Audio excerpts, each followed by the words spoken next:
Over 400,000 space marines from 3 legions had died. Fewer than 10,000 remained. Vulcan and Ferris Manus looked grim, edged with despair. Their 3 legions had committed everything to this fight. Only a few thousand space marines had been left at homeworld garrisons, and now even their combined strength had been cut below 10,000. Damn it, this is my fault. I was too careless, Ferris Manus roared, collapsing to his knees. Don't blame yourself so harshly, Vulcan said, patting Ferris's shoulder. Horus prepared for this war long in advance. It was a death trap from the start. We were lucky to survive. At least the 2 of them were conscious. Korax, the Raven Lord, was still out cold. If Axis hadn't arrived suddenly, smashing the Orc fleet with overwhelming power and holding back the supernova with sheer force so they could slip through the warp, they would all have been destroyed by Horus's conspiracy. Korax finally stirred. Don't be sad. The spark remains. With enough recruits, the Legion could recover in 10 years. Space Marines had existed for more than 2 centuries now. The genetic augmentation procedures were near perfection, and the Legion still had stores of gene seed. There was enough to rebuild. Axis listened in silence. He knew better than to be optimistic about the old structure. After the heresy, the legions would be broken into chapters. He thought the founding legions ought to remain larger than what the Codex Astartes would demand, at least 5,000, preferably 10,000 or more, but that was a private opinion he kept to himself for now. We must pull ourselves together, Korax said. Even though we survived, Horus may strike again. His aim was to wipe us out. Let him try, Axis replied with a faint smile. Horus won't dare show himself to me. If he had, he wouldn't have triggered the supernova. He wasn't at full strength yet. The effort had drained him, but Scion physiology healed quickly. Within 10 minutes, he could be back to full power. If Horus came, Axis would see to it he paid dearly. We only have 1 frigate now, Vulcan added. If a fleet fires on us while we're still weak, we're finished. I'd welcome it, Axis said. An alarm screamed across the bridge. Warning, warp fluctuations detected. Lord Axis, a fleet is approaching, reported a human naval officer. Could Horus be that bold, or was he baiting them into making an appearance in the warp again? Axis, Horus might be trying to lure you into the warp, Kasha warned. We must drop out. We cannot fight in the warp. The Chaos Gods will try to trap you again. Axis nodded and ordered the ship out of warp. The fleet behind them locked onto their signature. When Axis and his vessel exited, the other ships did the same. They still follow, Axis said. In real space, I have nothing to fear. Kasha, teleport me over. I want to teach whoever dares come after us a lesson. He flexed his hands. Even at partial recovery, he could shift into normal Super Saiyan form, and his ki would surge and keep renewing. If he could regain enough stamina, he would finish this fight quickly. Axis, the approaching fleet isn't Luna Wolves, Emperor's Children, Death Guard, or any of the known traitor legions, Ferris said after studying the sensors. The incoming formation wasn't posturing to attack. It was closing slowly and transmitting a comm signal. Dispatch shows they're not traitors, Kasha confirmed. They're here to assist. Patch their signal through, ordered. A voice came over the line. I am Perturabo, Primarch of the Iron Warriors. Which Imperial fleet are you? And I am Second Primarch Karl, another voice replied. It wasn't 1, but 2 whole legions converging on them. Everyone aboard breathed a tentative sigh of relief. Everyone, except Axis and Mater. Mater was uneasy because Fulgrim had warned him that of the 5 legions supposedly coming to aid, 4 had already betrayed. If that rumor were true, then one of these 2 arrivals might be a traitor. And Axis, from his own knowledge, knew Perturabo would turn traitor. He was already certain. The loyalty of the Second Primarch Karl, however, was less clear. Axis had met Karl once and harbored complex feelings about the Second Legion's fate. Axis had once raised 100,000 Space Marines of the Second, a proud achievement that made the present uncertainty sting. Perturabo, I am Ferris Manus, Ferris said into the comm. We were ambushed on Istvan V. Horus trapped us and our 3 legions were decimated. Our combined strength is under 10,000. What? Why didn't you wait for us? Perturabo demanded. We were waiting, but Horus attacked before we could link up. If Axis hadn't intervened, we would have been annihilated, Korax answered, and then he recounted the full story of the attack and the near supernova. That's regrettable, Karl said. Is Axis aboard? Axis, long time no see. Do you remember me? Hmm, Axis replied. When did you two rendezvous? What about the other 3 legions? We never made contact with them, Perturabo said. I met Carl in the warp, and our legions linked up. The warp storms forced blind jumps until we found you and followed. Carl, why don't you bring me to your flagship? We can discuss a plan aboard your Gloriana-class battleship, then try to rendezvous with the others, Axis proposed. He ended the transmission and turned to Kasha. Kasha, put up a psychic shield. I don't want this conversation intercepted. Kasha obliged and wove a tight veil of psychic nullification around the group of Primarchs on Axis's ship. Listen, Axis said once they were private. One or both of these legions could be traitors. We can't be sure, but be cautious. Axis, where did you get that? Vulcan asked in disbelief. The Iron Warriors and the Second have stood loyal all these years. Fulgrim claimed that of the 5 legions coming to aid us, 4 had already turned, Fenris added. If that's true, at least one of these 2 must be loyal, but Fulgrim could be lying to sow discord.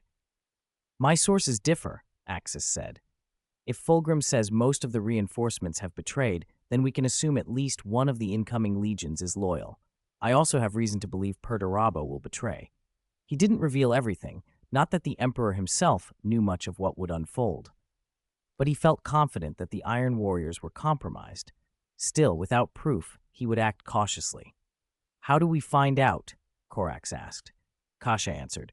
We can read ordinary Space Marines' minds. Their psychological conditioning is strong, but not enough to hide from me. I can probe their thoughts and memories. If their Primarch has turned, evidence will be in their minds. Everyone agreed. If a Primarch had betrayed, his gene seed offspring would know the truth on some level. Kasha's method would reveal loyalties. For safety, someone should remain aboard our ship, Axis added. If things go wrong, we can escape, and Kasha can teleport the others back. I'll stay, Korax volunteered. He'd expended a great deal blocking the supernova. He was awake, but not at full combat strength. On board command, he could coordinate a retreat if necessary. Axis nodded and left Korax in command. He, Vulcan, Ferris Manus, and Kasha boarded a transport and made for Carl's Gloriana. Axis still believed, based on Fulgrim's warning and his own reads, that Carl might be the only steadfast Primarch left. If Kasha's probes confirmed Perturabo's treachery, Axis would act without hesitation. The Iron Warriors had already lowered a landing craft. Perturabo himself led his gene seed offspring onto Carl's flagship. Chapter 242. The Butterfly Effect, A Changed Destiny. Tell me, who do you think might betray us, Perturabo or the second Primarch, Carl? Axis asked aboard the small transport. Honestly, I thought all of them would be loyal to the Emperor, Ferris Manus said. But after Fulgrim and Horus, I don't trust these things as much anymore. That's right, Vulcan agreed. Both Perturabo and Carl have been staunch in their duties. Whether it's the Iron Warriors or the Sons of Tomorrow, they're both feared on the battlefield. I heard there's a rule among the Iron Warriors called the Decimation, Axis said. If a mission fails, they pick 1 in 10 and execute them. The World Eater's Primarch Angron practiced something like that, and some say the Night Lords under Conrad did too. And Perturabo, people joke he's a rogue boss because he's the sort to stick failed warriors in dreadnought coffins. Is it true? Vulcan looked puzzled. Axis, where did you hear that? The Iron Warriors don't have a history of decimation the way the Night Lords did. When has Perturabo ever ordered such a thing? The Iron Warriors are tightly organized specialists at siege and assault warfare. Axis blinked. He had expected the reaction. His time lost in the warp had shown him strange visions, possible futures, and those images didn't match what he was hearing now. The presence of 2 surviving gene seed Primarchs and the Emperor's intervention against Angron had already altered things. He needed facts. What is the Iron Warriors' current situation? Axis pressed. I need to understand how these gene seed Primarchs have changed. My arrival might have shifted a lot. After all, the 2nd and 11th Primarchs survived, and Angron was dealt with by the Emperor. The Iron Warriors are powerful, Ferris Manus answered. They're the Imperium's 2nd-ranked legion in siegecraft and assault, experts at reducing fortifications. Second best? Axis asked, surprised. Second? Who's first, then? Ferris laughed. Your Golden Legion Axis. Your legion revels in assault. Your sons take the hardest fights. Most desperate sieges and most impregnable fortresses fall to them. The Golden Transformation strengthens even fresh recruits to compete with veterans. When the Imperium needs the toughest jobs done, they call the Golden Legion. Axis's chest warmed at the praise. The Golden Legion had earned a reputation for relentless courage and ferocity. If anyone deserved the title Emperor's Children for their pride in glorious combat, it would be them. So all the worst, hardest fights in the Imperium went to my sons? Axis asked. Fenris and Vulcan exchanged a look and nodded. That's right, Fenris said. Ever since you disappeared, the Golden Legion fought with the cry, "We will not fail the Golden Father, nor the Golden Bloodline. We will not fail the sons of Axis." Axis let the words settle, then turned the conversation. What about Karl, the second Primarch, and his Sons of Tomorrow? The Second Legion reformed itself as the Sons of Tomorrow, Vulcan explained. They suffered a near annihilation at one point. Karl returned to Holy Terra and rebuilt the Legion there. Their history has been harsh. Axis felt Kasha glance at him. He remembered his own involvement in the old catastrophe, the reprisals he'd been forced to carry out when the Second Legion were controlled by alien tech. In his mind, he had saved Karl by killing what had been turned against them. Tell me about Perturabo's homeworld, Olympia, Axis said. I heard there was a rebellion there before the heresy. What happened to his sister? The uprising on Olympia had been the final straw for Perturabo. The Iron Warriors, brutal discipline, and the imperial yoke had driven the planet's populace to revolt, and Perturabo's sister had led them, calling for independence from the Imperium. The Iron Warriors were sent to suppress it. Rumor said Perturabo gave the planet an ultimatum: submit or be destroyed. Some accounts claimed he worked his sister to death and then raised Olympia, after which Horus invited him to join the War Master's rebellion, a path that led to tragedy. Manipulated by Fulgrim, stripped of command at Terra. Perturabo's life, the stories said, had been a betrayal of the scholar he once wanted to be. Vulcan's expression softened. She's alive. Father used your spirit tree fruit to make a remedy, something some of our kin can take. It grants longevity and physical resilience approaching that of space marines for those not born to fight. Perturabo's sister has long served in logistics on the Iron Warrior's homeworld. Axis's eyes narrowed. The visions he'd seen in the warp had shown very different things. Decimation within the Iron Warriors, Perturabo strangling his sister. He had spoken of a Primarch who'd embraced cruelty and purged his own blood. The two Gene Seed Primarchs beside him listened thoughtfully. The warp could show truths or possibilities that changed when history was altered. Why suspect Perturabo? Fenris asked, frowning. Axis's line of questioning had been probing. To those Primarchs, it suggested suspicion. When I was lost in the warp, I saw images, Axis said. They didn't match what you're telling me. I saw the Iron Warriors as the Imperium's preeminent assault force, practicing decimation. I saw Perturabo kill his sister. Those are visions I can't ignore. Kasha chimed in quietly. Prophecies and visions are mutable. Father's own predictions have shifted before. The future is not fixed. Axis shrugged, unsettled, but trying to be patient. We'll take it one step at a time. I need to see things for myself. They arrived soon after at the Sons of Tomorrow flagship. The Iron Warriors boarded their ship at the same time. Escorted by a pair of Sons of Tomorrow, Axis and his companions were led to the reception chamber of the Gloriana-class battleship, where the Second Legion's Primarch, Karl, awaited them.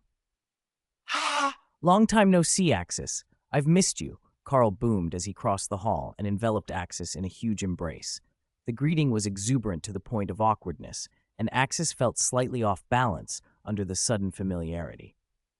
Long time, Karl, Axis replied with a smile. The last time we met was during the Raiden War. He gave Kasha a subtle look. She understood and, without drawing attention, began to sift the minds of the ordinary space marines around them with her psychic touch, quietly, deftly, looking for anything the others might be hiding. I still remember the first time we met, Axis. I was under the control of those Xenos with their terrible devices. If you hadn't pulled me out, I'd surely be dead, Karl said, patting Axis's shoulder with a warm, almost fond gesture. Those Raiden are a vile people. They've done untold harm to the Imperium.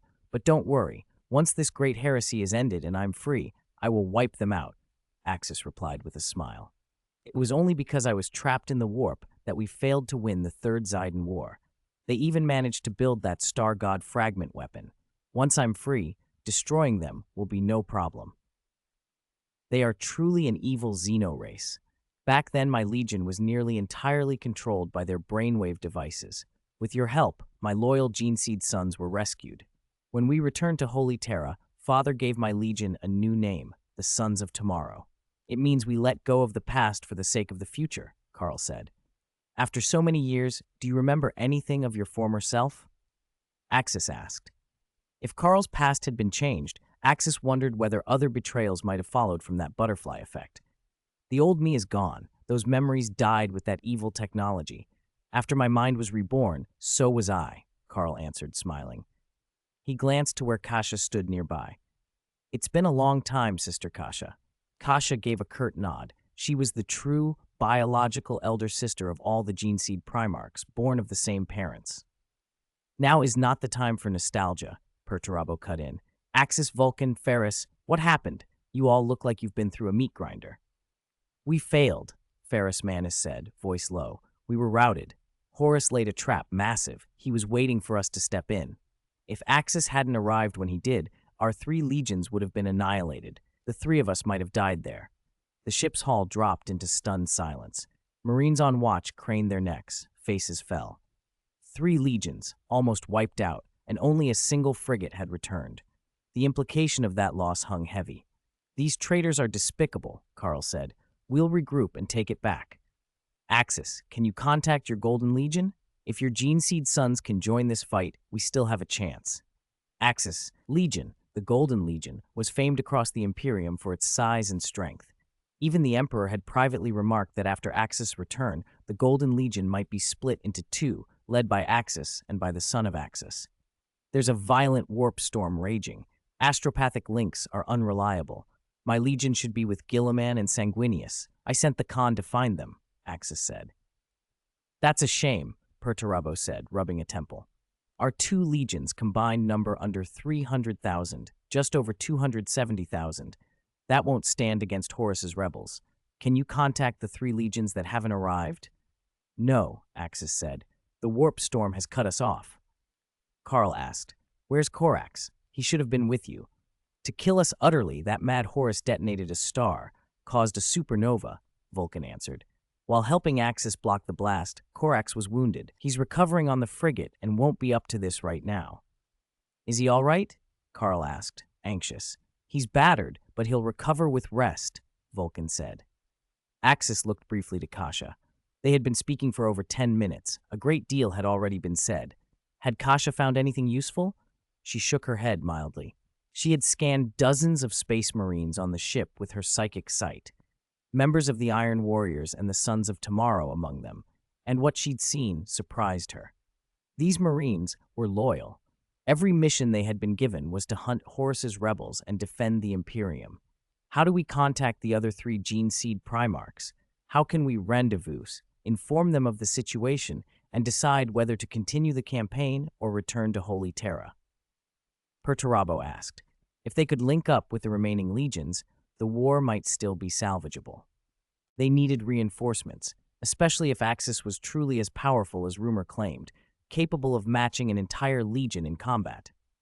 I need to tell you something we learned when we fought Fulgrim, Fenris Manus said. Is it important? Carl asked. Vulcan and Fenris exchanged looks and turned to Axis.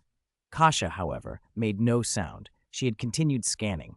She had even inspected the Geneseed sons Perturabo had brought along, one by one, and found nothing unusual. No sign of chaos infection on Perturabo or on Carl. I'll be blunt, Axis said. When Fenris fought Fulgrim, Fulgrim told him that of the 5 legions not yet present, 4 have betrayed the Emperor. Only 1 remains loyal. The words landed like a blow. Perturabo's face flushed with anger. Are you saying you suspect us? You suspect I or Carl or both of us are traitors? My brothers, and Axis, Carl said quickly. Fulgrim is a traitor. How can you take anything he says at face value? Perturabo and I have not betrayed the Emperor. Carl's right. That's a lie meant to divide us, Perturabo spat. We're being cautious, Vulcan said.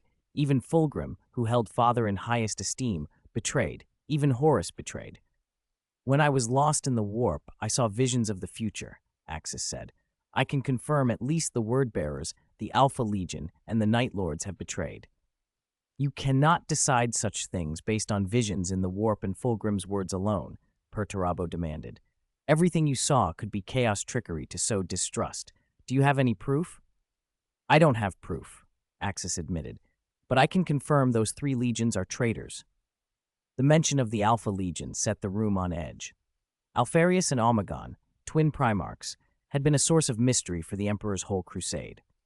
The Alpha Legion had often acted in inscrutable ways, sometimes aiding loyalists, sometimes assisting rebels.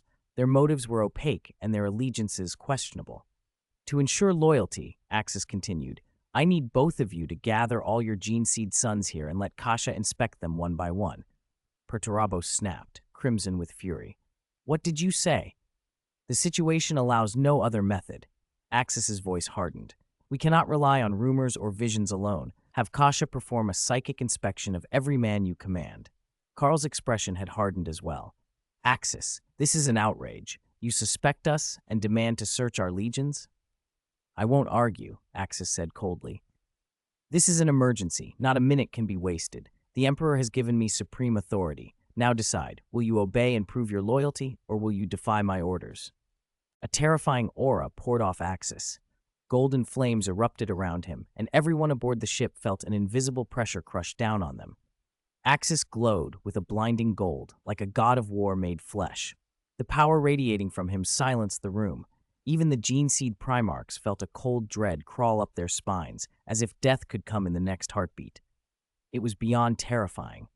The might Axis displayed was far outside anything they had imagined. Axis, what do you mean by this? Do you plan to strike us?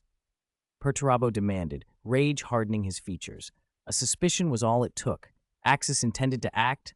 That was intolerable. Accept my proposal. I guarantee that if none of you are disloyal, nothing will happen, Axis said. Calm yourself, Axis. This might just be Fulgrim's trick. He could be trying to split us, to make us turn on one another.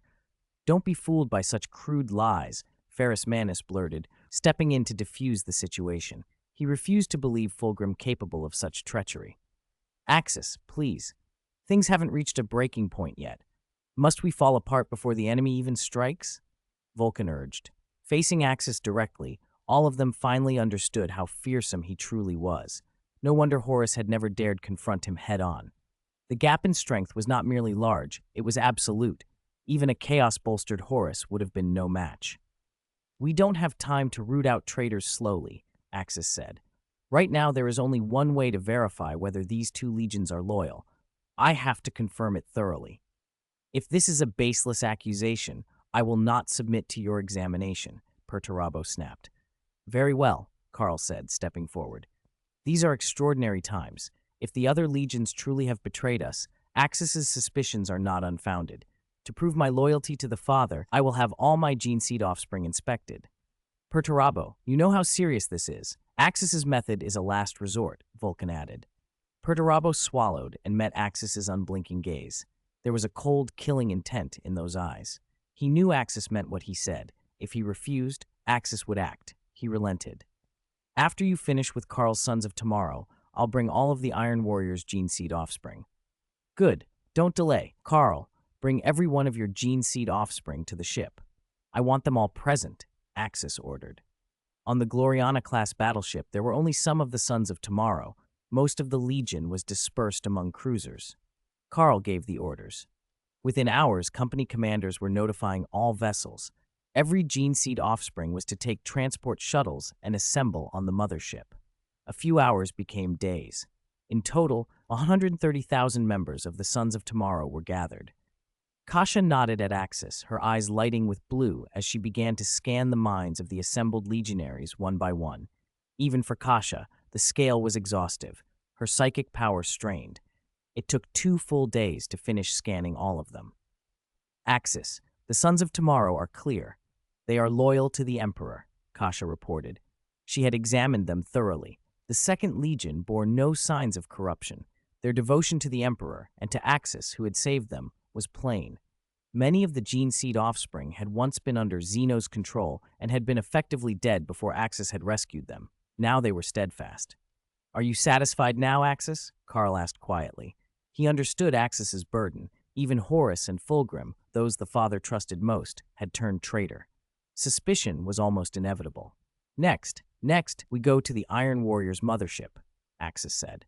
On Perturabo's Gloriana-class battleship, 140,000 Iron Warriors had also been called together, awaiting inspection. "Axis, I still think this is the enemy's trick. Perturabo would not betray us. His years of service prove his loyalty," Carl said as Axis and Kasha boarded Perturabo's ship. Perturabo remained grimly silent, instructing his gene seed offspring to submit. The Iron Warriors had no idea why their Primarch had summoned them. Kasha's psychic scan of the Iron Warriors took 3 days. She grew exhausted, but by the end she had finished. "Axis, there are no signs of betrayal here either," she reported. Relief rippled through the assembled Primarchs. The suspicion of these 2 legions could be laid to rest. That meant, for now, Horus would command at most 7 legions, a terrible force, but not unbeatable. Between those who stood loyal, Imperial fists holding Holy Terra, 2 legions tied down at the right in front, and the Gold Legion, Ultramarines, and Blood Angels together, the Imperium could still overwhelm Horus. Macragge's resources meant the Ultramarines could raise another 100,000 within years if needed. During the heresy, Horus's greatest fear had always been the Ultramarines. "Axis, can I show my loyalty to the Father now?" Perturabo asked, stepping forward. "Let's decide our next move," Axis replied. "First, we must confirm the status of the remaining legions." Perturabo still voiced disbelief in Axis's earlier visions, that the Word-Bearers, Alpha Legion, and Night Lords had betrayed them. Vulcan, Ferris Manus, and Corax, newly healed of their wounds, nodded in agreement. They increasingly suspected the warp illusions Axis had seen might be manipulations by the Chaos Gods. Fulgrim's words could have been part of that deception, meant to divide them. Kasha knelt and closed her eyes, golden psychic light pouring from her as she established a link to the Golden Throne. Her power cut through warp mists and storms and reached Holy Terra. There, 2 other mighty psychic presences felt her touch, and the 3 powers broke through the turbulence to connect. "Kasha, we have little time. Tell me the situation," the Emperor said. "Father, Axis thwarted Horus's plot. 3 legions suffered heavy losses. Our 5 legions have converged and are awaiting your command," Kasha replied, giving a concise account of events. "I understand," the Emperor said. "Tell the Primarchs this. I can confirm which legions have betrayed us. Convey this order. Send the Iron Warriors and the Sons of Tomorrow west to reinforce Leman Russ and the Lion. The situation on that front is grim." 2 legions were already engaged with the Radan. Sending 2 more to the Western Front would give a fighting force of 4 legions, improving the prospects there. "I will inform Perturabo and Carl immediately," Kasha said.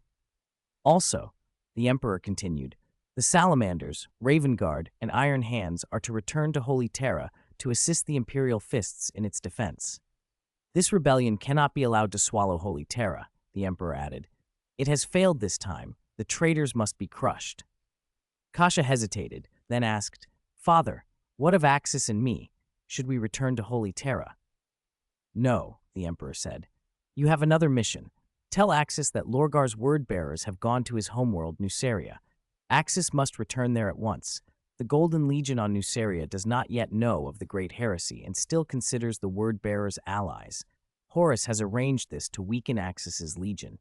The longer the Emperor sat upon the Golden Throne, the more potent and far-seeing his psychic presence became.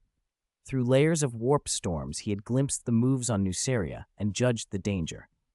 Also, he added, the Morning Star has been docked at Nuceria.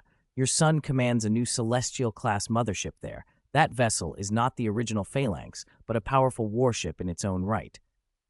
Kasha acknowledged the orders and ended the communion. How did it go? Axis asked instantly as Kasha returned. Father confirms that the remaining traitors are real, Kasha said.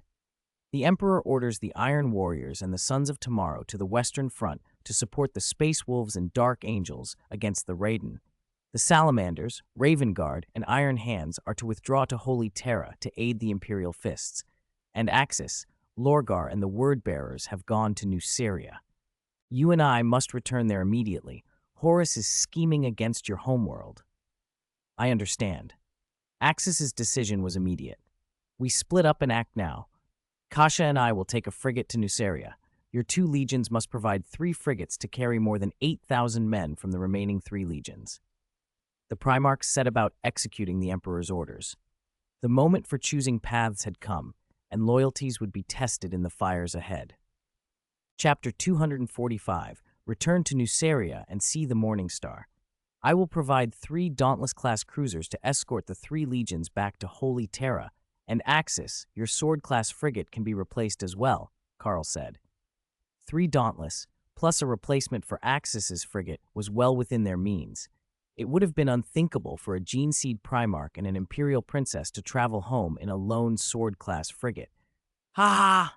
You don't know this, but Father has been secretly developing hyperspace engines, Vulcan added with a smile. And that Sword-class frigate you arrived in is actually fitted with the Empire's newest hyperspace engine. Theoretically, it's worth more than a Gloriana-class battleship. That explained how Axis had reached them so quickly. If it weren't for that engine, even the Eldari webway alone wouldn't have gotten him there so fast. Perturabo's eyes lit up. A hyperspace ship, an actual hyperspace engine, the Iron Warrior's Geneseed Primarch exclaimed. Warp travel was inherently perilous. Even with navigators in the Astronomicon, accidents in the warp were common. Ordinary merchant ships only had a little over a 70% chance of emerging at their destination safely. The rest risked being lost, wrecked, or returning centuries later. The promise of a hyperspace engine was revolutionary. Currently, there are only 10 times and 20 times light-speed versions, Vulcan continued. The 10 times can only be fitted to small ships for travel between nearby systems, mostly for cargo.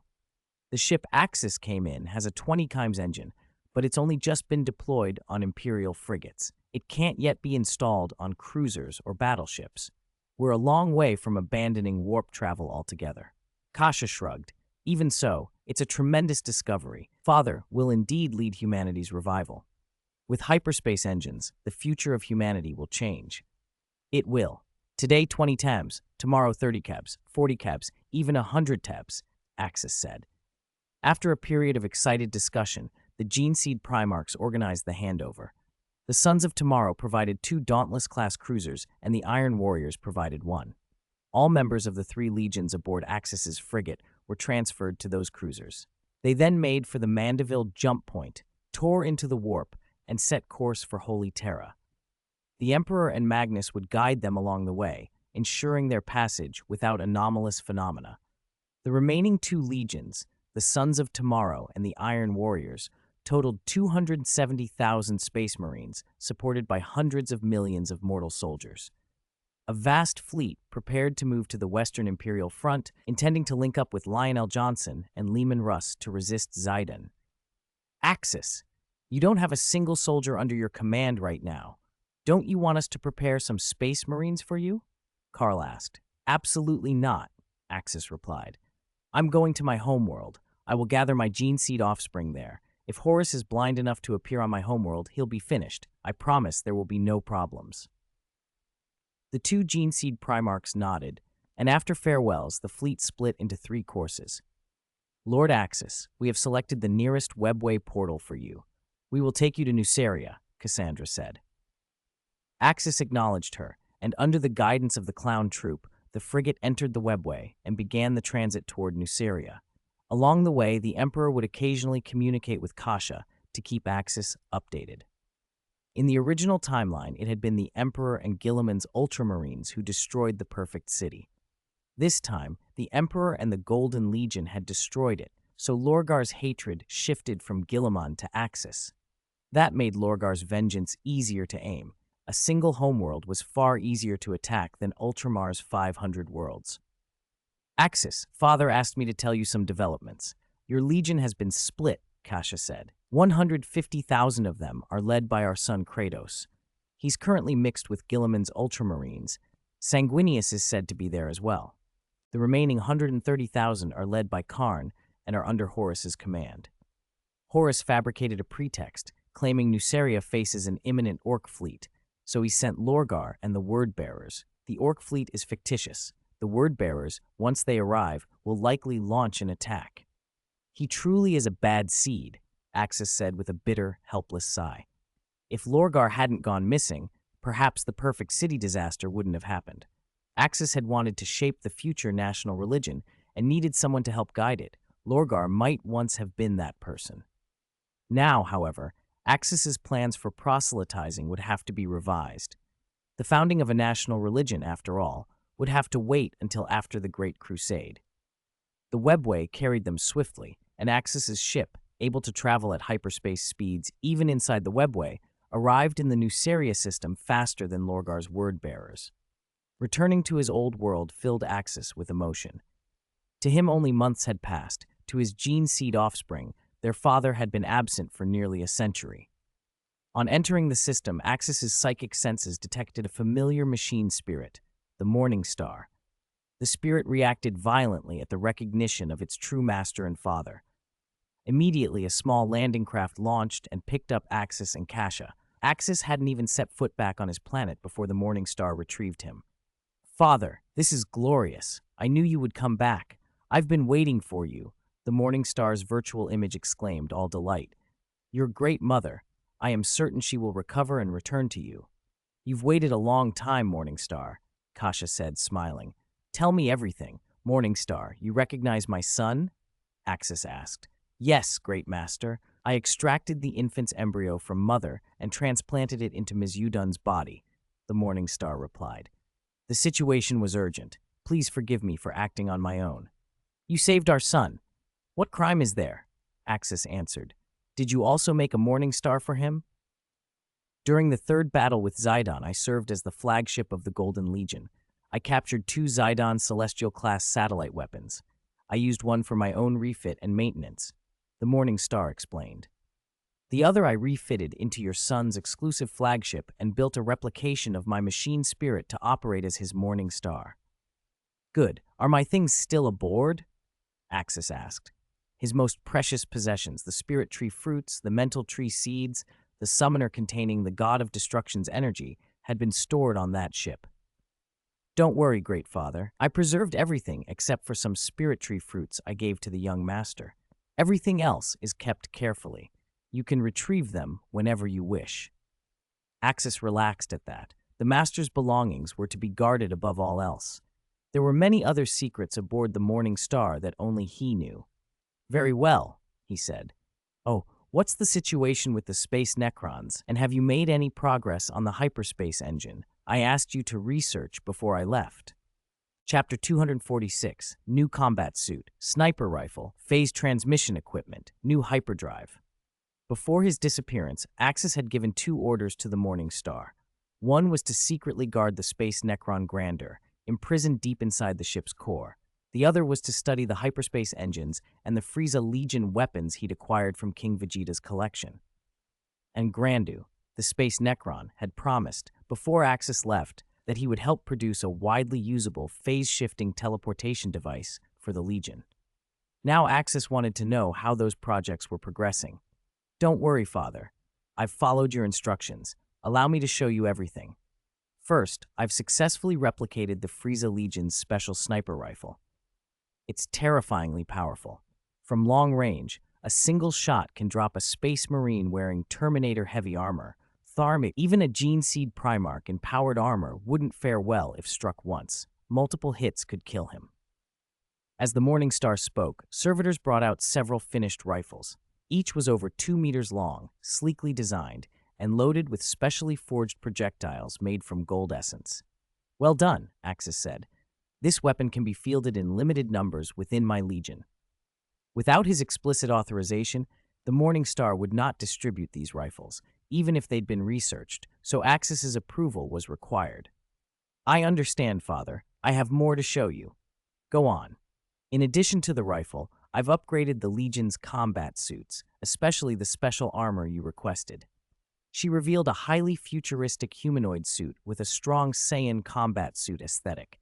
It looked somewhat like a lightweight mecha, streamlined, flight-capable, and custom-molded to Axis's physique. Worn weight came out to roughly 100 kilograms, far lighter than the several hundred-kilogram power armor typical of regular Space Marines. Critical areas had reinforced plates and additional shielding against cosmic radiation. It combined the toughness of a combat suit with the armor properties of power armor, had life support integrated, and all external weapon systems were removed to maximize survivability in vacuum. Father, this suit also includes an energy shield generator, the Morningstar added. When activated, it forms a protective field capable of withstanding heavy fire. Axis allowed himself a small smile. The shield was redundant for him personally. His aura could block a planetary explosion, but it would be invaluable to Kasha, his son, and other officers. Excellent, Axis said. Make several more sets for me. Guided by the Morningstar, Axis donned the new suit. It felt surprisingly light and flexible. When fully engaged, it imposed no sense of weight, and it retained complete freedom of movement. Even if he ascended to legendary Super Saiyan and stacked Super Saiyan 4, the armor could handle the strain. The only exception was the Great Ape form. Compatibility with that mode hadn't been a design consideration. Father, I've already produced hundreds of these. Their defensive and life support capabilities even surpass ordinary Terminator armor. They're sufficient for your day-to-day operations and the Legion's needs. Good. I'm satisfied. Your praise is my greatest reward, the Morningstar said. That space Necron is still in the core chamber. It hasn't left all these years. I've restricted its range of activity to that area. Only you and I know of its existence. Over time, it studied phase-shifting teleportation, and I replicated and refined its work. The devices are made in the form of rings and bracelets. Tell me everything about this phase-shifting teleportation equipment, Axis said. If the research had failed, he might have dismantled Grandu outright. All right, Father, there are 3 versions. The low-level bracelet can perform phase-shifting teleportation within a city-sized area. It uses the wearer's line of sight to lock a destination, has a roughly 10-second cooldown after each jump, and holds energy for 10 uses. After 10 uses, it must be recharged. These bracelets run on a fusion battery. The upgraded bracelet can teleport across a continent and requires a plasma battery to power it. The ring is the top-tier model. It can phase shift up to 2 astronomical units. The energy system for it was developed by Grandu and me. It runs on an antimatter-based power source and supports about 100 uses before the energy cell must be replaced. The ring can also record a special coordinate. In a pinch, you can instantly teleport back to a pre-positioned ship at that coordinate with no cooldown. When the device was first conceived, it was only a basic bracelet. Morningstar and the Space Necron iterated and improved it until they produced the ring capable of 2 AU jumps. 2 astronomical units made boarding actions practically trivial, far beyond the usual boarding range. Normally, boarding required the 2 ships to be within a few hundredths of an AU, because sublight boarding craft took hours to traverse even 0.01 AU. With these rings, boarding at 2 AU would be a decisive tactical advantage. That range also exceeded most Psychic Intellect Library teleportation capabilities. Only Kasha and Mater could teleport at greater distances. The low-level version is already very useful, Axis said. A Space Marine could instantly relocate within a city to anywhere in their line of sight, dramatically increasing combat effectiveness.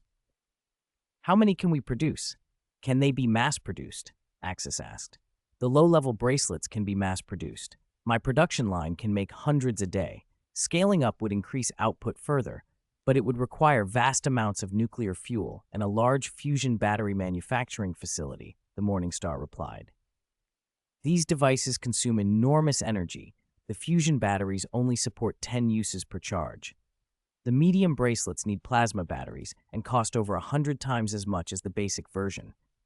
The high-level ring is the most troublesome. It requires a very rare material and a workable antimatter cell. Right now, I've only made a dozen of them. Axis considered the logistics. The low-level bracelets were ideal for broad deployment across Space Marines.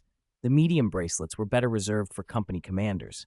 The rings would be carried by himself, Kasha, their son, and perhaps a few other Geneseed Primarchs as life-saving devices. Make medium bracelets to cover the Legion's company commanders, Axis ordered, and concentrate production on low-level bracelets and on more rings. I understand, Father. Also, I've made substantial progress on the hyperspace engine. I've successfully replicated it. I built a super large version and installed it on myself. I can now travel at 60 times the speed of light. I've also produced a 40C version suitable for the Empire's super heavy battleships, including your Gloriana class. Morningstar's rapid progress owed much to Grandu. Space Necrons were masters of hyperspace travel. Axis, hearing this, gave a satisfied nod. The machine spirit he had fashioned was far more efficient than the long-winded human researchers, who had been working for nearly 2 centuries and had only achieved a 20C experimental drive. The Morningstar had already produced 40C drives en masse, and she herself could reach 60C.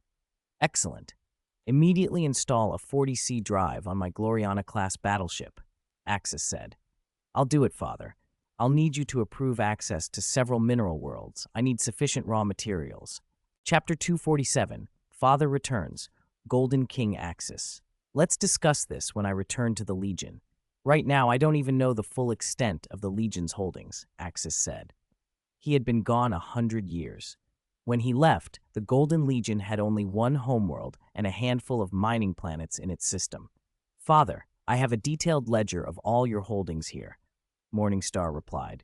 You have the right to levy taxes across 81 star systems, 36 hive worlds, 11 forging worlds, and 34 agricultural worlds. All are within 50 light-years of the homeworld. Nearly every uninhabited terrestrial body has been developed as a mining world, and several suitable planets are currently being terraformed. If you only need 2 or 3 mining worlds, I can pick 3 for your supply depots. It's your choice. Understood. Vice Lord Commander Khan already knows of my return. Do you want me to go to the homeworld to see him? Morningstar asked. As soon as Axis reappeared, Morningstar had announced the Gene Father's return across Nuceria. Captain Khan, who commanded the main base, had heard the news and was mobilizing the Legion and the planet to prepare for their Primarch's return. First, prepare a ship for me. I want to inspect my holdings. Also have Grandu ready. I want to meet this space Necron. After that's settled, I'll return to my homeworld, Axis said. I understand, Father. I'll make the arrangements, Morningstar answered. Guided by Morningstar, Axis went to his private vault and inspected the items he'd stowed away. A God of Destruction summoner containing destructive energy, original cultivator seeds brought from the Dragon Ball world, mind tree seeds and harvests native to this universe, and a large cache of spirit tree fruit.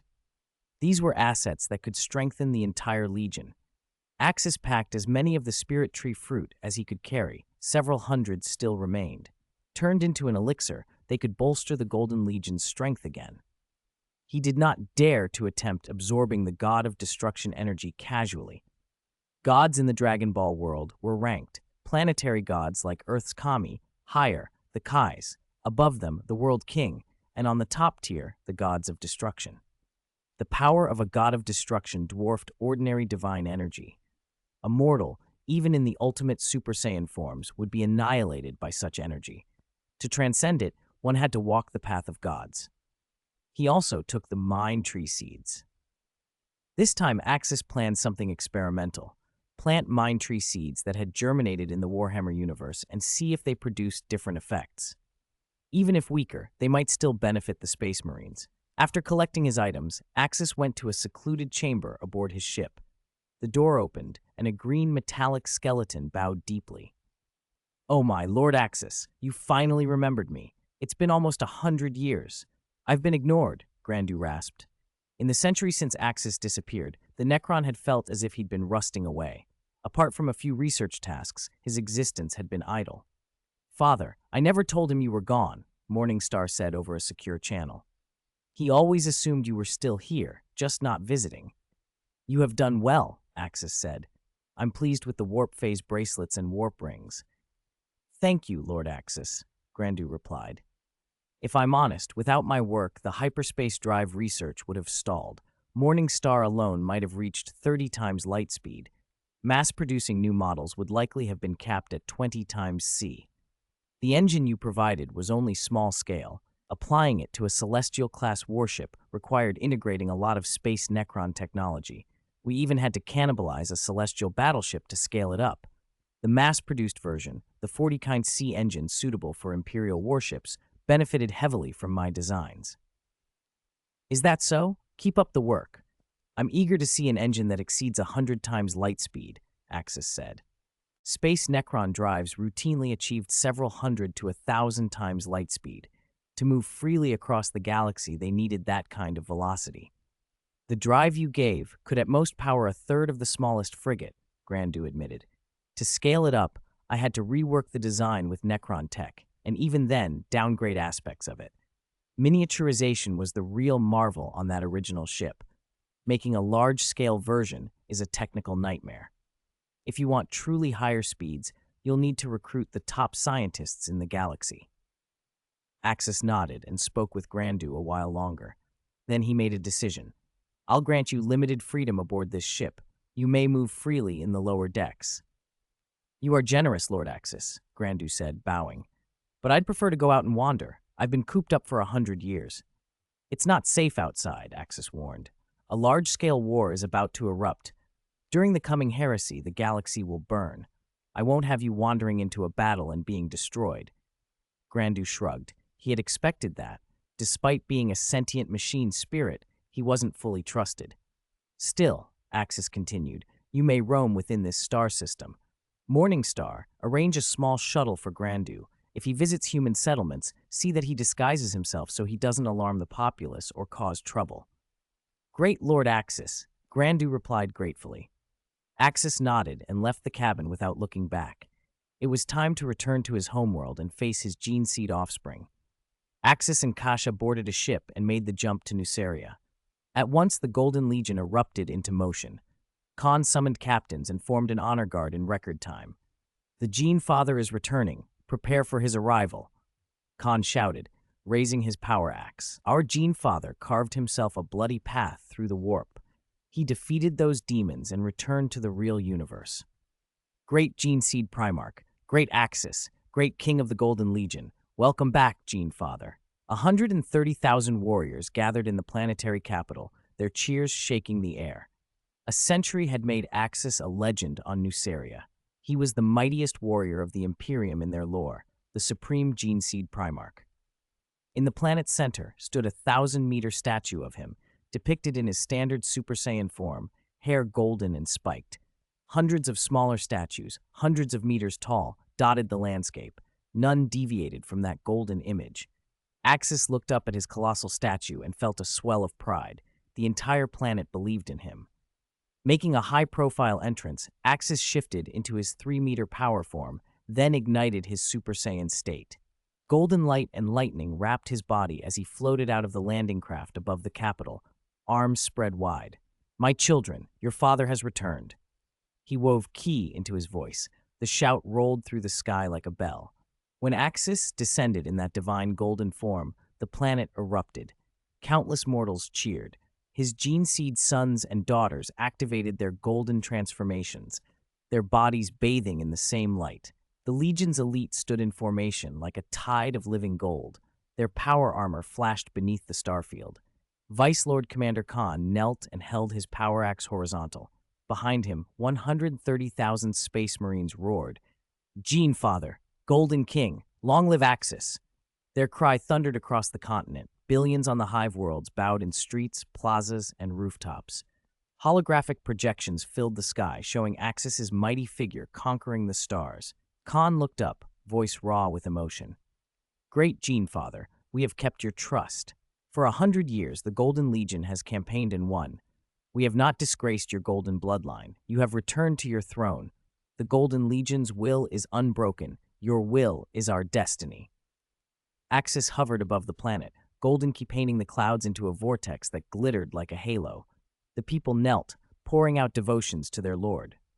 My children, I spent 100 years in the warp.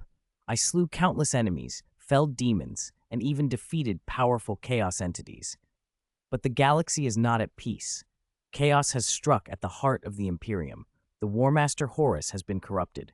That traitor has turned against the Emperor and raised rebellion against the Imperium, Axis announced, his words amplified psionically across Nuceria. Shock rippled through the assembled Space Marines. None had expected such news. The Imperium has been set ablaze by traitors, but the Golden Legion will cleave through the darkness like a blade. You will follow me and show the traitors true power. Axis thundered. Horus has betrayed the Emperor. Annihilate the despicable traitor, the Legion roared. For the great Gene Father, annihilate the enemies of the Imperium. Eliminate War Master Horus. Led by Khorne, Axis's gene seed offspring knelt in vow. Axis nodded, satisfaction settling over him. There was work to do. First, to strengthen the Legion. Prepare for war, my children. The Word-Bearer's Legion is coming. Axis's words rolled through the Golden Legion like thunder, echoing in every warrior's ears. Kratos sprang to his feet, slammed his power axe into the plaza, and the ground fissured beneath it. Shame, he roared. Traitors will pay in blood. The son of Axis will wipe out the Word-Bearers for the Gene Father. He had never understood why War Master Horus had sent Lorgar's Word-Bearers to reinforce them. The Golden Legion didn't need aid. Even if the main Imperial force had deployed, the Legion already held over 100,000 warriors here. Their 130,000-strong force could match 2 full Imperial legions, and after a golden transformation, they could take another. Kratos himself could unleash a golden transformation far beyond ordinary battle brothers. His Gene Father had been absent for a century, but Kratos had not been idle. He had pushed his limits relentlessly. Now, in his extreme state, he could reach a 10x golden enhancement. With that boost, he could trade blows with top-tier gene seed Primarchs like Sanguinius or Lionel Johnson for a dozen exchanges. Lorgar, spoken of as one of the weaker Primarchs, would be no challenge. If the Word-Bearers came to deal with them, they would be walking into slaughter. Forewarned, the Golden Legion would be ready. Whatever number of Word-Bearers arrived, that many would die. For the Gene Father, came the cry. Annihilate the despicable traitors. Annihilate the Word-Bearers. 130,000 Space Marines bellowed in unison. Golden psychic light surged skyward, turning the Capitol Plaza into a burning sun. It was a spectacle of awe and fury. Axis nodded, satisfied. He raised his hand, and his own golden chi flared, streaking across the heavens like a god. He spent 10 minutes circling the planet, his figure visible from nearly every major city on Nuceria. He declared himself returned, the leader of the Golden Legion, the Golden King, and the planet roared its approval. After the demonstration, Axis summoned his company commanders to the Primarch's old reception hall. This was once your residence, Kratos said, as he led the commanders in kneeling. We have kept it as sacred ground, keeping it unchanged, waiting for your return. The palace where Axis had lived stayed jealously guarded by the Legion. None were permitted to profane the Gene Father's former home. Axis scanned the assembled men with his potent chi, reading the state of their gene seeds. Many of you are new faces, he observed. I sense most of your golden transformations can break the old 5x limit to 6x and a few to 7x. But Kratos remains the strongest. You can reach a 10x state. The Golden Legion's base was vast. Geniuses would inevitably surface. Even the weakest of these commanders had surpassed the old limits. 6x was now the threshold. Kratos alone had achieved the 10x pinnacle Axis had dreamed to see when he first transplanted his gene seed. Beyond that, further breakthroughs seemed impossible without consuming an entire spirit tree fruit that would not only extend life into the tens of thousands of years, but also allow transcending the body's limits for even higher forms. Now, only those who can reach 6x or higher may be company commanders, Kratos and the others intoned, kneeling. The Legion's hierarchy was strict. New recruits were expected to achieve a 2x golden transformation. A fighting brother joining the Legion had to manage at least 3x. Veterans were measured at 5x. To command a company required 6x or more. Axis's philosophy was enforced without mercy. Strength alone earned respect and position. You've done well, Axis said. Now I will grant you rewards to make you stronger. He produced hundreds of spirit tree fruits and laid them before the commanders. A century ago, Axis had already pressed enough spirit tree fruit into juice to bolster the entire Legion, diluting and distributing it to raise their combat power. Time and war had thinned the ranks. Many veterans had fallen or become dreadnoughts, and many of those before him had never tasted the enhancement. A company commander asked, Gene Father, shall we take more of the spirit tree fruit? Indeed, Axis replied. A brutal war awaits, a great heresy more savage than you can imagine. The Legion's combat power must be increased. Not only the spirit tree fruit to strengthen your bodies, but other tools as well. Teleportation bracelets and precision sniper rifles. The City West Star had already packed a large stock of teleportation bracelets and sniper rifles. Axis intended to pick out a cadre of snipers for targeted operations on the battlefield. "Thank you for your blessing, Gene Father," a commander said. "But trust your gene seed offspring. Even without these new weapons and fruit, we can defeat the invaders." The Golden Legion's confidence was not misplaced. Their power was unmatched among Space Marine formations. But Axis laughed. "If better tools are available, why not use them? Still, your confidence pleases me. I will command this war from the main base. Can you bring me victory?" "Great Gene Father, we will win," Kratos vowed. "I will personally descend to face Gene Seed Primarch Lorgar, slay that traitor, cut off his head, and present it to the great Gene Father." Axis beamed. "Excellent, ambitious. I make you a promise. If you defeat Lorgar, I will reward you with a spirit tree fruit, and you will stand permanently at my side in battle." "I will not disappoint," Kratos swore. "I stake my title as a golden gene seed offspring. I will defeat Lorgar and those who betray the Imperium. We will not disgrace the golden bloodline." The other commanders roared their agreement. Axis ordered the apothecaries to press all the spirit tree fruits, dilute the crimson juice, and portion it for every Space Marine present. Bowls of the deep red potion were set before each of his gene seed offspring. "Drink," Axis commanded.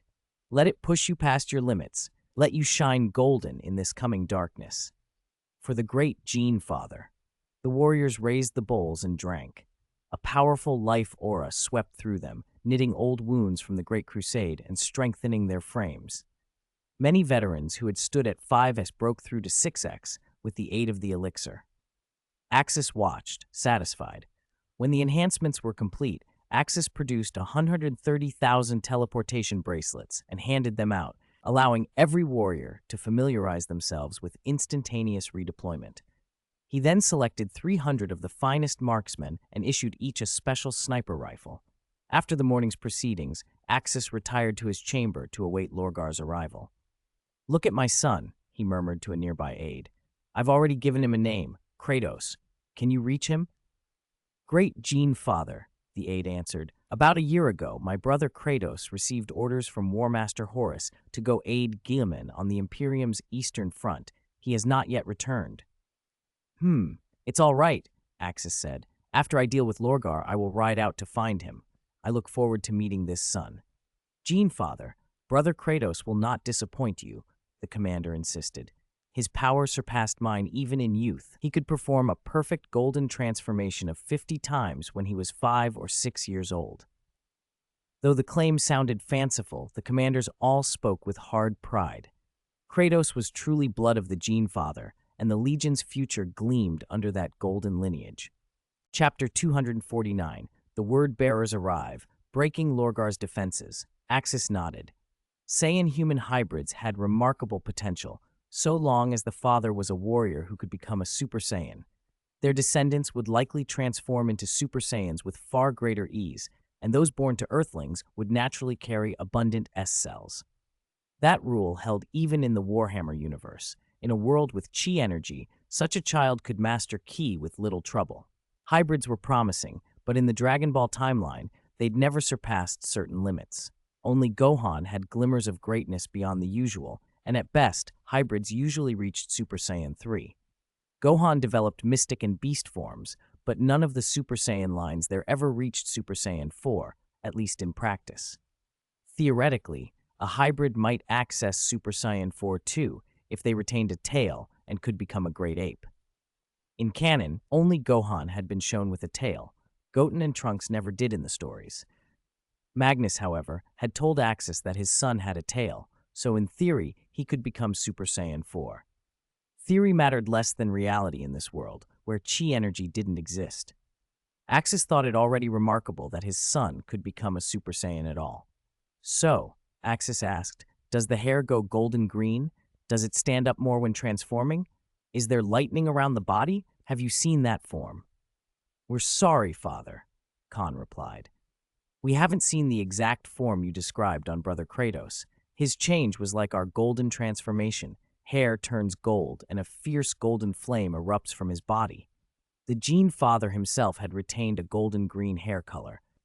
Khan added that there was a transformation in which hair rose and lightning wrapped the body, purportedly multiplying power 100-fold, but they had not witnessed the precise legendary form Axis described. Very well, this war is in your hands. Don't disappoint me. Axis had no patience for the weakest gene seed Primarchs. He had little interest in wasting time. Khan bowed and, with a respectful salute, turned to leave the palace. Leave it to us, great Gene Father. Kasha watched him go. It seems our son didn't inherit your legendary Super Saiyan transformation, she said quietly. Axis smiled, explaining the rarity. The legendary Super Saiyan is a genetic mutation. I didn't master it naturally. I was modified by your father. Without chi energy, that kind of modification is impossible. If it were a natural trait, one would be born in our race only once every 1,000 years. The fact that I and your mixed blood exist at all without chi, that's already miraculous. Kasha smiled at the thought. If my father had lived in your world, he would have seen more than 40 legendary Super Saiyans, she said lightly. To an immortal, a millennium was no great span. Her own father, the Emperor, had lived for over 40,000 years. Axis laughed. True. Kasha pressed on more seriously. Then could our son undergo the same modification you did? As I said, not realistically. My survival of that operation owed a great deal to chi energy. Without it, the surgery cannot be completed. The legendary form is extreme, more extreme than the ordinary Saiyan. It's a miracle I and your mixed blood could be born and survive here without chi. The offspring of a legendary Super Saiyan aren't guaranteed to be legendary themselves. Kasha's voice hardened with pride. He has the combat power of a Gene Seed Primarch. That's enough. He can beat many Gene Seed Primarchs. What more could I ask for? Axis's smile was faintly proud. He stands second only to me. For now, if he ever masters divine power, there may be other possibilities. Kasha nodded. I'm going to the Psychic Power Hall to monitor warp activity across the galaxy. Keep an eye out for Lorgar.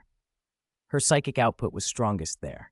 From the observation room, she could sweep the galaxy and detect warp rifts early, alerting the entire Legion instantly. 3 days passed. Axis's Legion finished refitting, and his troops had grown familiar with the operation of their teleportation bracelets. The entire force emerged stronger and more cohesive. Then the warp signaled a massive fluctuation.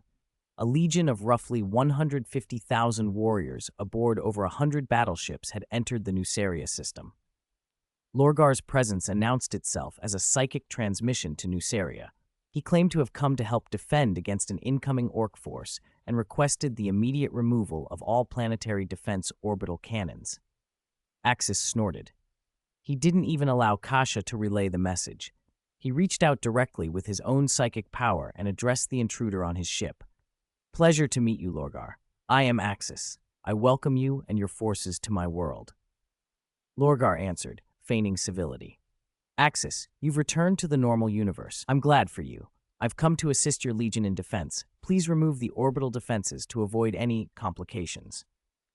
The words made Axis laugh coldly. The return of such a monster to his homeworld stunned him. That fool Horus had claimed he'd annihilated Axis. How had he survived? Of all the Space Marine legions, Lorgar had always been the one Axis loathed most. Lorgar's perfect city had been razed by Axis's warriors long ago. The defenders swarmed and burned by those who wielded golden chi. That memory had driven Lorgar from reason. Under the urge of his foster father and Erebus, he had turned to the Eye of Terror, met the Chaos Gods and fallen, and he had been the hand that helped doom Horus. Chaos had favored Horus more than Lorgar, however, and that only fueled Lorgar's fury. Axis wasted no courtesy. Save your pretense, he said. I know what you are. I know you betrayed the Emperor, and I know what you intend by coming here. Lorgar stiffened but tried to cover his alarm. What is this? Betrayal. I betrayed no one. Don't speak nonsense. Don't lie to me. Axis's voice tightened. My chi is extraordinarily sensitive to chaos. I can feel the corruption in your legion. Your gene seed offspring are touched by chaos. Disguise yourself all you like, Lorgar, but it won't help. Frankly, I despise you. You sulked over a city? The The spirit tree fruit I gave you was far more precious, and nobody was harmed. Yet you bore grievance against me, against the Emperor. Over that?" The taunt pushed Lorgar over the edge. Chaos energy flared around him, his face twisted into fury. Through the psychic link came a howl of rage.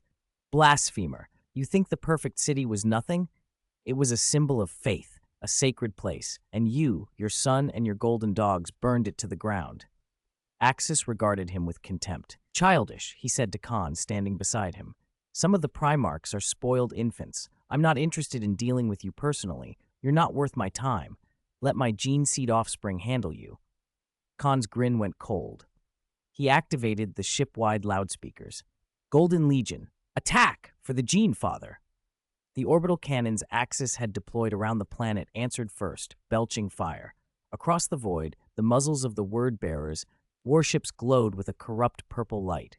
Demon engines and infernal constructs flared into being aboard their decks. Lorgar's pretense dissolved. The two legions met with a roar beneath the stars. Axis's captains led boarding actions, launching teleportation assaults straight onto the word-bearers' ships. There were no theatrics, no ritualized duels. Axis's gene seed offspring smashed into the enemy with brutal, uncompromising force, a tide of golden warriors striking to shred the corruption at its heart. Chapter 250, Beating the Primarch, Tragedy of Lorga, and the Future Visitor Boom. Boom. The planetary defense orbital cannons opened first. Nuceria's arrays were no ordinary macro cannons. They were super-heavy orbital batteries modified by the Morning Star. Each barrel was as wide as a battleship's main gun, and their power dwarfed ordinary point defense turrets. When the first volley of beams tore through space, the word-bearers' vanguard fleet didn't even have time to raise void shields. Blinding white light cut through 3 cruisers. One vaporized outright, the other 2 disintegrated in a chain reaction, their burning wreckage streaking toward Nuceria like meteors. Panic erupted through the word-bearers' comms. "Evasive! Evasive!" ship commanders ordered as they began desperate maneuvers.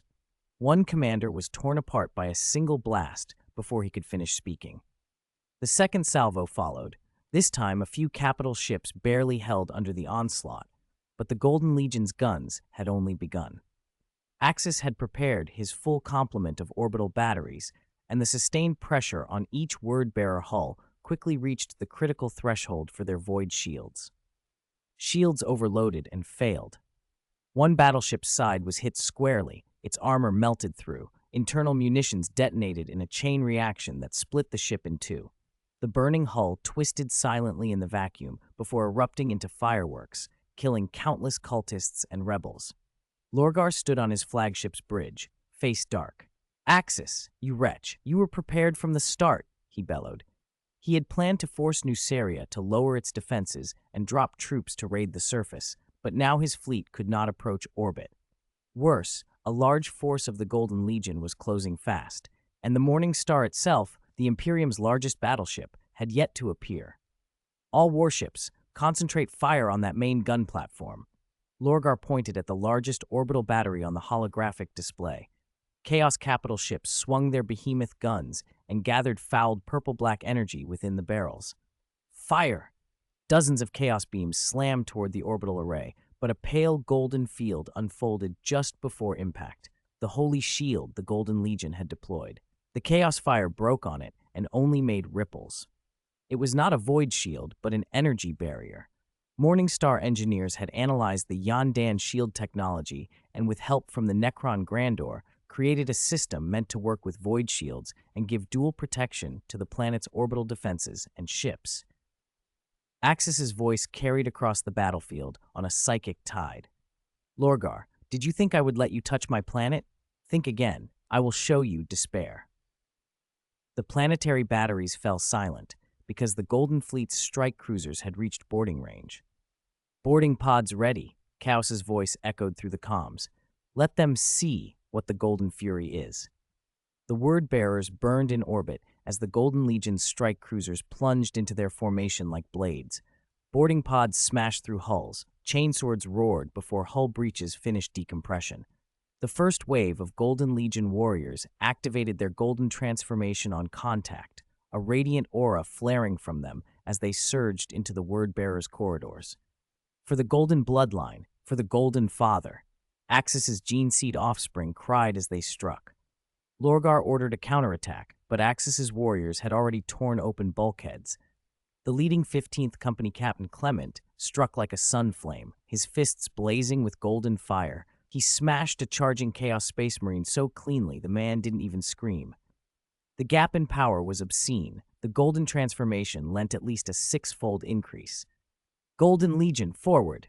Power fists and swords crashed, bolters spat, and plasma and energy weapons sent blinding arcs across the corridors. Axis had been absent for a century, and now whole units fielded energy weapons. The melees were brutal. For the Dark Gods, the word-bearers roared and charged, but the disparity in prowess was plain. The word-bearers were ordinary Astartes. Every member of the Golden Legion could trigger golden transformation and had been specially enhanced by Axis. One golden warrior could take on several of the enemy. Shield wall, advance! Squad leader Drac barked. 10 men locked into a formation, boarding shields braced like a city curtain. Word-bearer fire dented the shields, but did not halt the advance. 5 meters, 3 meters, 1. Kill!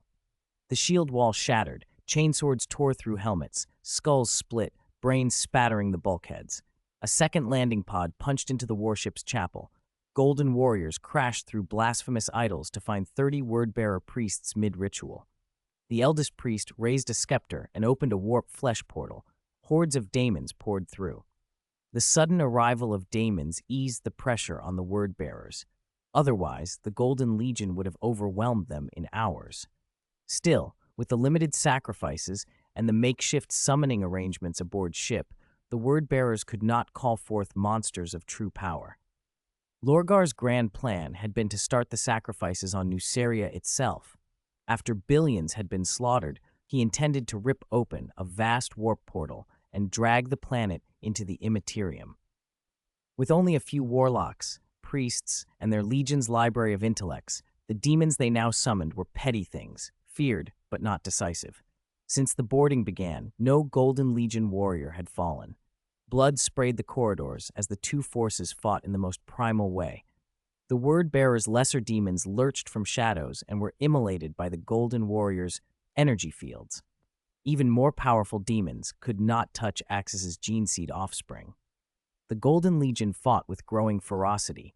Chaos, first company captain, led by example, he brought the elite Terminator squad straight to the flagship's bridge. He did not bother with a lesser warship. To catch a thief, you must catch the king. His orders from the great Genefather were clear. Slay the traitor Primarch Lorgar. Chaos strode onto the bridge wielding twin power axes, a golden aura burning around him. Each strike could crush a word-bearer in full ceramite. Lorgar. Chaos's roar shook the command deck. Your treachery ends here. Come out and face me. Lorgar stood before the console, eyes lit with chaos fire. Chaos, the Primarch murmured like something from the abyss. Axis's lapdog has finally arrived. Where is your Genefather? He sends only a child like you to see me. Chaos didn't answer. He slowly raised his axes, golden energy building to a furnace heat. 10 times, golden transformation. A burst of light exploded from him like a star going supernova. Chaos lunged. Lorgar laughed. Chaos energy rolled about him, runes on his maul blazing an obscene purple. Come then, show me this brat of Axis. There was an unbridgeable gulf between a Primarch and a Space Marine. Chaos knew that, and still he struck. Their first clash cracked the bridge floor, inch by inch. The first axe landed, and Lorgar raised his maul to block. Clang! The shockwave shattered every display on the bridge. Lorgar's arms tingled. The chaos runes on his maul fluttered. How is this possible? He could not hide disbelief. In the first exchange, Chaos, in his 10 times golden state, had not been overwhelmed. The Space Marine had not been instantly slain. Chaos's blade had even left deep fissures in Lorgar's maul. A Space Marine, no matter how exalted, should never hit a Primarch like this. Surprised? Traitor? Chaos sneered, his aura like the noon sun. The golden bloodline is stronger than you imagine. This is the gift of the Great Father. He had thought Primarchs invincible. He had sparred with brothers like Kratos and never bested them consistently. Facing a Primarch for the first time, Chaos expected to be crushed, but the opening exchanges told a different story. He pressed the attack. His second strike came faster and harder. Lorgar sidestepped, but the axe grazed his shoulder guard. Mastercrafted ceramite split like parchment and blood welled. "Curse you! How dare you wound me? Wound a great gene seed Primarch!" Lorgar roared. Chaos energy boiled in him. His counterattack was a lightning smash. The runed maul, blessed by the dark gods, drove toward Chaos's chest. Chaos did not dodge. He took the blow, the chest plate dented beneath it. Then he slammed a brutal punch into Lorgar's face that sent the Primarch stumbling back. That was for the great Gene Father. Chaos spat a mouthful of blood and grinned. Lorgar pressed a hand to the wound on his cheek. Chaos blessings knit flesh quickly, but the shock deepened. This mortal had actually hurt him. "This cannot be. Why is your power, your power?" For the first time, Lorgar wavered. Chaos gave him no time to recover. He charged again and again, twin axes whirling into a golden maelstrom. Lorgar was driven back. Each step cut grooves into the metal floor and left him with fresh gashes. In raw experience, they were not equals, but Chaos's 10 times golden transformation granted him strength on par with a Primarch. Now, subtly, he began to overpower Lorgar. Only days earlier, Axis had given the Legion fruit of the Spirit Tree again, and Chaos, as his premier son, had been tended to with special care. Ah! Chaos roared through his assault.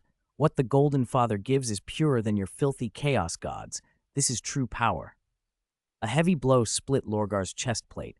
Blood sprayed as the Primarch cried out. Chaos energy leaked from the wound. The word-bearers on the bridge gaped. Their Gene Father, their Great Father, was being battered by a Space Marine? If Axis had done it, well, but to be suppressed by a mortal, was their Primarch so weak? Fear flickered in Lorgar's eyes. This Chaos, Axis's gene seed offspring, what kind of monster stood before him? Lorgar tore open his armor, revealing skin mapped with runes. "Now I will show you the true power of divine blessing." Dark chaos energy erupted like a volcano. The bridge became a hell of blood and flame. Reality warped. A vast portal rent open right where Chaos and Lorgar fought. From it poured a wave of blood-red armored warriors, their heads pounded with butcher's nails and wearing the savage accoutrements of the World Eaters. At their head strode a berserker with twin axes, whose eyes were wild with bloodthirsty frenzy, and his face was identical to Chaos, as if a mirror had birthed him. This was the World Eaters, and the figure at their head was Chaos, the chosen of the god of fury. Is this 10,000 years ago? The two combatants froze and turned as a pack of Chaos Space Marines in blood-red power armor materialized on the battlefield. Chaos stared, incredulous, at the towering warrior who had just appeared. The armor was unlike anything he'd ever seen, an ornate, brutal pattern that hummed with a foul, bloody aura and raw chaos power. Both men reached to remove their helmets at the same time. Their faces were unnervingly similar. The Chaos in golden armor, the symbol of the Golden Legion, had pale gold hair and a radiance like heat and fire coiling about him. Opposite him, the other Chaos was a darker mirror, crueler features, horn-like protrusions, eyes the color of fresh blood. A massive butcher's nail had been driven into his skull, its cord trailing behind like a filthy lash. He looked thoroughly corrupted, almost demonic. "Who are you?" they asked together. Nearby, Lorgar, who had only moments before been badly beaten, used the distraction to stagger to his feet. He didn't understand everything that was happening, but being alive rather than dying at the hands of the two-axe warrior felt like a miracle. Someone had arrived and saved him, someone who looked exactly like Chaos. That had to be an intervention of the Chaos gods. Horus had to be behind this. Had he found a way to clone Axis's most prized son? And why had the traitor given this copy the butcher's nails? The air around the new arrivals reeked of demonhood. "You lie for the false emperor. That rotten corpse on the golden throne dared to clone me?" The red-armored Chaos spat. "No, you monster. Your existence is a blasphemy. I am the Emperor's loyal warrior, my Gene Father's finest son, the pride of my legion," the golden Chaos roared back. How could this corrupted duplicate claim to be him? It had to be a trick to crush his faith. But his faith would not be shaken. The red Chaos sneered. "Ha! The Emperor's loyal warrior. When was the last time I heard that? Who placed me here, anyway?" Golden Chaos bristled. The red Chaos's aura was powerful, but that only made him angrier. A recent battle with a gene seed Primarch and receiving a whole spirit tree fruit from Axis days before had left him burning with strength. The fight with Lorgar, and now the sudden arrival of a traitor version of himself, pushed something inside him past the limit. The S cells in his body flooded with energy, some ancestral, almost animal fury, and the hidden cyan-like gene flared. He shattered the old ceiling of his power. He surged past his tenfold limit and into a new 12-fold state. Golden light poured from him like a sun.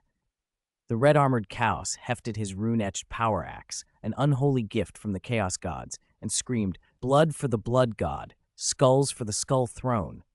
They met in a single thunderous clash. The impact blew the red-armored Chaos backward like a missile. He sailed through compartments, tearing through bulkheads as the Chaos retinue watched in stunned silence. Their leader, the World Eater's Lord Commander, famed and feared, had just been struck down by the man who called himself Chaos. Golden Chaos stood unbowed. "You false thing," he said coldly, advancing. "You hide behind corruption. You cannot even truly use the golden transformation. You are an imposter. I will cut off your head." The red-armored Chaos hit the deck amid a rain of sparks and splintered metal, coughing and furious. One blow had revealed the gulf between them. Without even tapping his golden transformation, Golden Chaos could have matched him. With the transformation pushed to 12-fold, he now simply dominated the fight. From the wreckage, the red Chaos spat. "How? What power is that? Is that the work of the false emperor, that dried corpse?"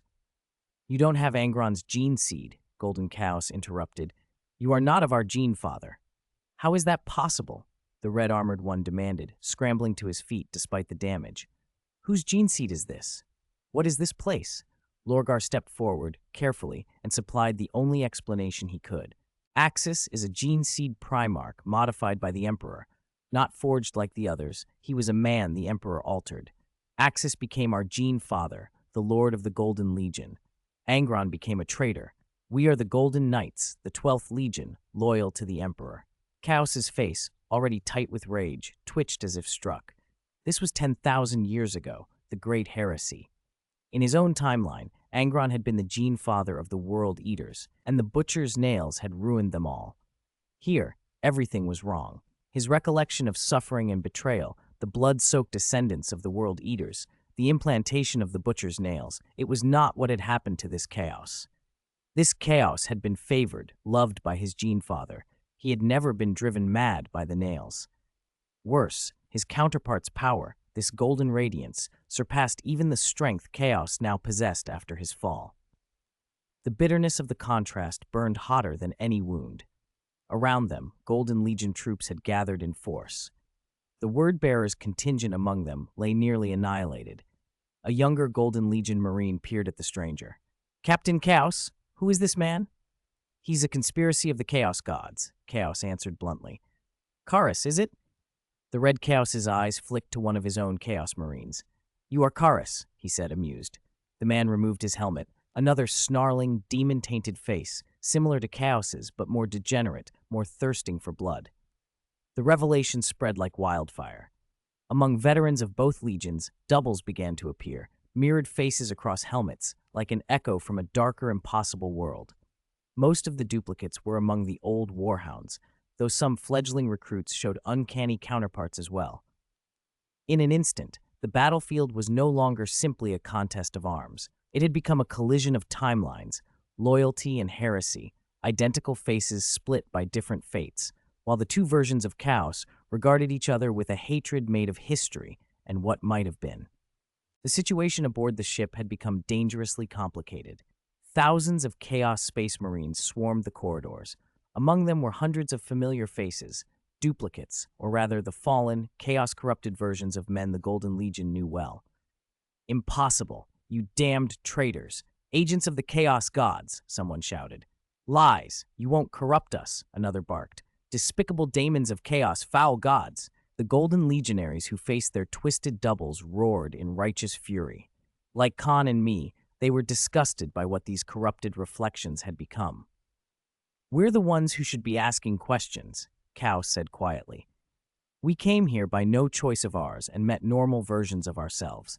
This is not our universe." To be blunt, if he could have bested his normal counterpart, he would have killed him without hesitation. The problem was, he couldn't win. The others were probably in the same bind. Their combat experience might be better, but the enemy's weapons and physical gifts were plainly superior. That instantaneous movement, some kind of phase teleportation, looked alarmingly like Necron technology. And that golden transformation, the eruption of golden chi across a man's body and hair, was abnormal. Chaos had watched one of his fellows fall in a single encounter to that power. The Chaos Gods sent you to aid me. We must find a way off this ship. The plans failed. We need to escape and rendezvous with Horus, Lorgar said, stepping up in front of Chaos. His only concern was getting away. Khan snorted coldly and gave Lorgar a sideways look. The Lorgar in this universe didn't impress him. Fallen traitors, Khan growled. You're not going anywhere. I will kill every one of you. Your existence defiles the glory of the Golden Legion. Captain Khan is right, a fellow captain added. You twisted traitors. Stay and wait for death. That's the only fitting end for you. Chaos snorted in reply. Ha! It won't be that easy. What I want is your gene seed. That golden transformation, your golden power, comes from your gene seed, doesn't it? Chaos Space Marines had built their reputations on taking what made others powerful. If the golden transformation was encoded in a gene seed, it would be worth any theft. Chaos didn't care whose gene seed it was, traitor, loyalist, or a specimen from another reality. If it could be turned to his advantage, he'd take it. He had no interest in helping Horus. 10,000 years ago, he'd followed Angron once and seen where loyalties led. If there was an opportunity to become stronger now, he intended to take it. While both sides argued, the remaining word-bearers had silently gathered behind Lorgar. Chaos watched how the Golden Legionnaires retained strict tactical formations even under fury. They were disciplined, no easy targets. Let the word-bearers lead any desperate charge, he decided. Chaos Marines honored nothing collectively. Their survival was the only law. Friends and comrades could be sacrificed without remorse. Chaos held no fondness for Lorgar either. His friend had been killed by Erebus. He'd nearly killed Erebus in return before the priest escaped through a chaos spell. If he met Erebus now, he would not hesitate to kill him and offer his blood to the blood god.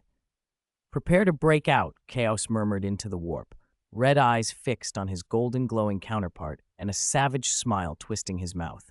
He tossed a chaos rune bomb. A dazzling purple-black light bloomed and shrouded the cabin. The Golden Legionaries activated their phase shifters, but a few new recruits were slower. The word-bearers surged as well. Every Chaos Warrior's aim was clear. Find a way out, and take what they could before fleeing. Now! Chaos screamed, charging a nearby recruit. Chaos runes along his power axe flared with a terrible red light. His objective was simple, the gene seed stores at the base of these warriors' necks. Chaos had set his sights on a gene seed he believed belonged to Axis. Protect the new recruits, Khan thundered. Golden chi flared around him as he intercepted his Chaos double at blinding speed. The two power axes struck, showering the area in sparks. But the clash played right into the Chaos plan. As the Golden Legion's attention focused on the duel, dozens of veteran Chaos Marines surged in other directions, targeting the seemingly younger Golden Warriors. 10 millennia on the battlefield had sharpened their eyes. They could pick out green recruits at a glance. A new recruit of the Golden Legion could transform 2 or 3 times and be formidable in raw power, but he lacked the seasoned instincts of a veteran. For the blood god, kill them, a warrior draped in bone spikes screamed, pouncing on a lone recruit. His chainsword whipped toward the man's throat, only for a golden flash to answer. My phase shift isn't for show, a sudden Golden Legionary said coldly, his power sword already buried in the attacker's chest. One recruit could be talented, but Chaos veterans were not easily outwitted. The corpse grinned as it collapsed, fingers clamping onto the blade. The victor watched in horror as the man opened his mouth to reveal a parasitic warp daemon, then drew a hidden blade across the recruit's throat and ripped out the gene seed. Kid, next time you fight a Chaos Space Marine, remember, we and daemons are allies.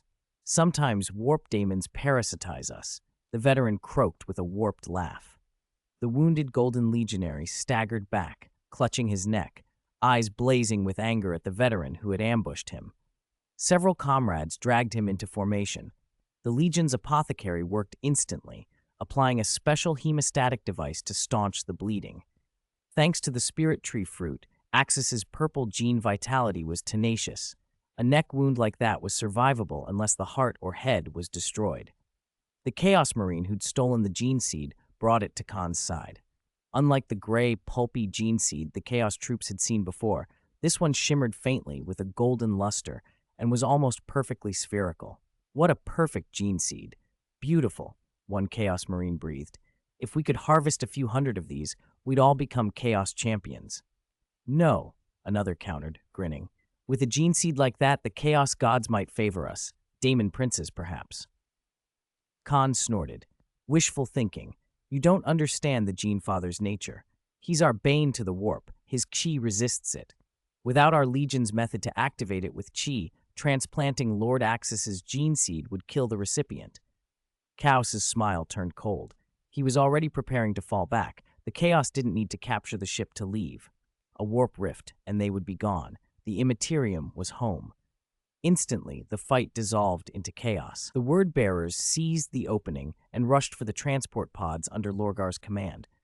The World Eaters, led by Chaos Khan, fought a running retreat. Occasionally, Chaos warriors detonated themselves to sow confusion. The Golden Legion reacted with encirclements and intercepts. "Don't let them escape!" Khan roared.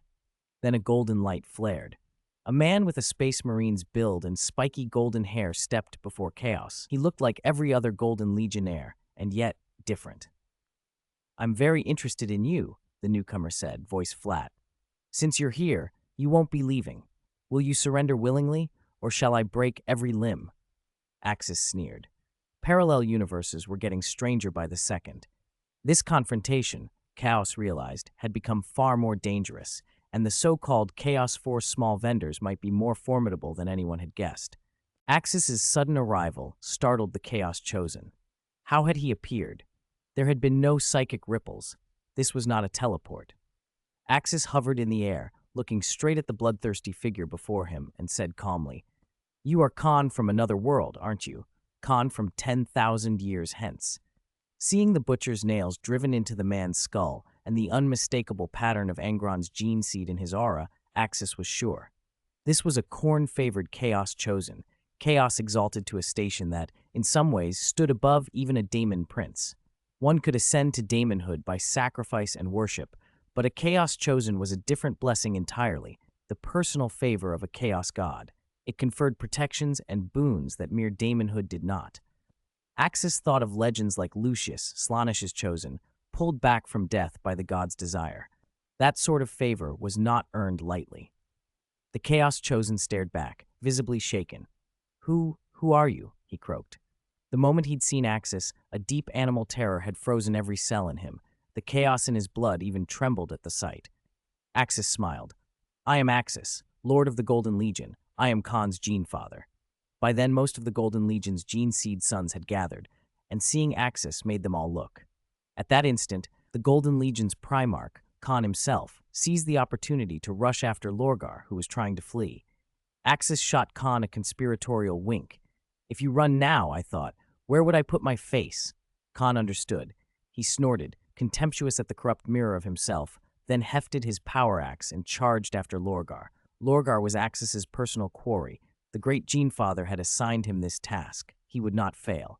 When Khan had gone, Axis changed. His body swelled. His height surged past 3 meters, a strange golden-green radiance flaring about him. His hair snapped green and spiky as his presence grew blinding. The aura rolling off him was overwhelming, not aimed at his own sons who were used to such power, but at the Chaos Khan. The Chaos Chosen froze. His limbs trembled, his eyes widened in terror. He felt it then. He could not defeat this being. The only thought that came was to flee. No, he could not flee. It was over. He chose violence instead. "Die!" he bellowed, a blood-red aura exploding outward. The butcher's nails on his head buzzed and writhed like living tentacles as he swung his massive power axe for Axis's skull. Axis did not bother to dodge. He planted his feet and let his golden-green aura thicken. The axe stopped mid-swing, as though invisible hands had seized it. No matter how he forced himself, the Chaos Chosen could not move forward. Axis took 2 calm steps, and the Chaos Khan was driven back 2 steps, axe trembling helplessly in his hands. The disparity stunned him. He could accept being beaten by a Primarch in outright strength, but to be stopped by an aura alone was an insult to his being. He lashed and lashed, breathing rage, until he realized the futility. Axis did not need to move. His presence alone neutralized every strike. "And this is all?" Axis mocked. "I am disappointed. Khorne is my finest son. I will teach him, empower him, temper him. I will make him stronger." Anger and humiliation flamed through the Chaos Chosen. Why did his counterpart have such favor, love, brothers, advancement, while he had cast everything aside for chaos, taken the butcher's nails, and still stood no chance? Axis's words stung like salt. Axis raised a hand and fired 2 beams of golden light that tore through the Chaos Chosen's forearms. The axe clattered free. Axis stepped forward and, with a single effortless blow, knocked the Chaos Chosen senseless. Elsewhere on the ship, Axis's sons had finished what needed finishing. The surprise incursion of Chaos Space Marines had caused a ripple of chaos, but not the catastrophe they'd feared.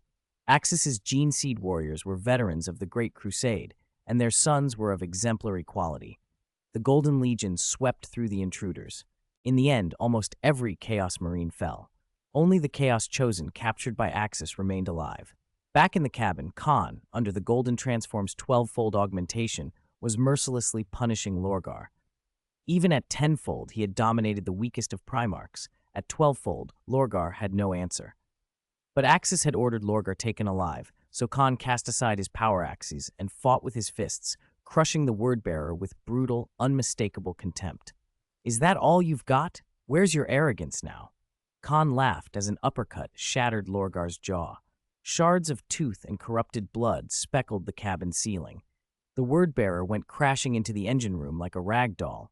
Lorgar's attempts to explain, to deny, or to summon any ritual were cut short by Khorne's vice-like grip on his throat.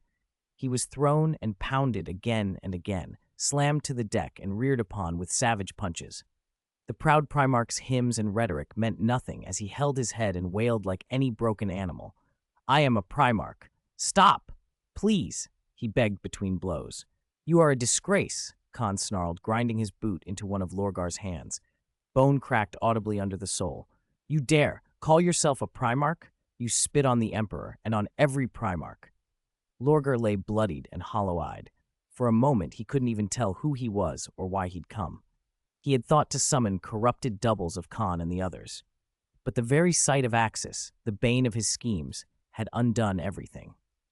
The remaining consciousness in him registered the slow unmaking of his dignity as Khorne dragged him like carrion across the adamantium deck, leaving a slick trail of gore.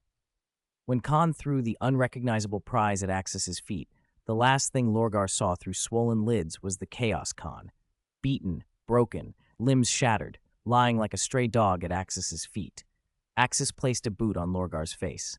"The great Gene Father's work is done," Khorne said, kneeling briefly before Axis. "I have captured this traitor alive."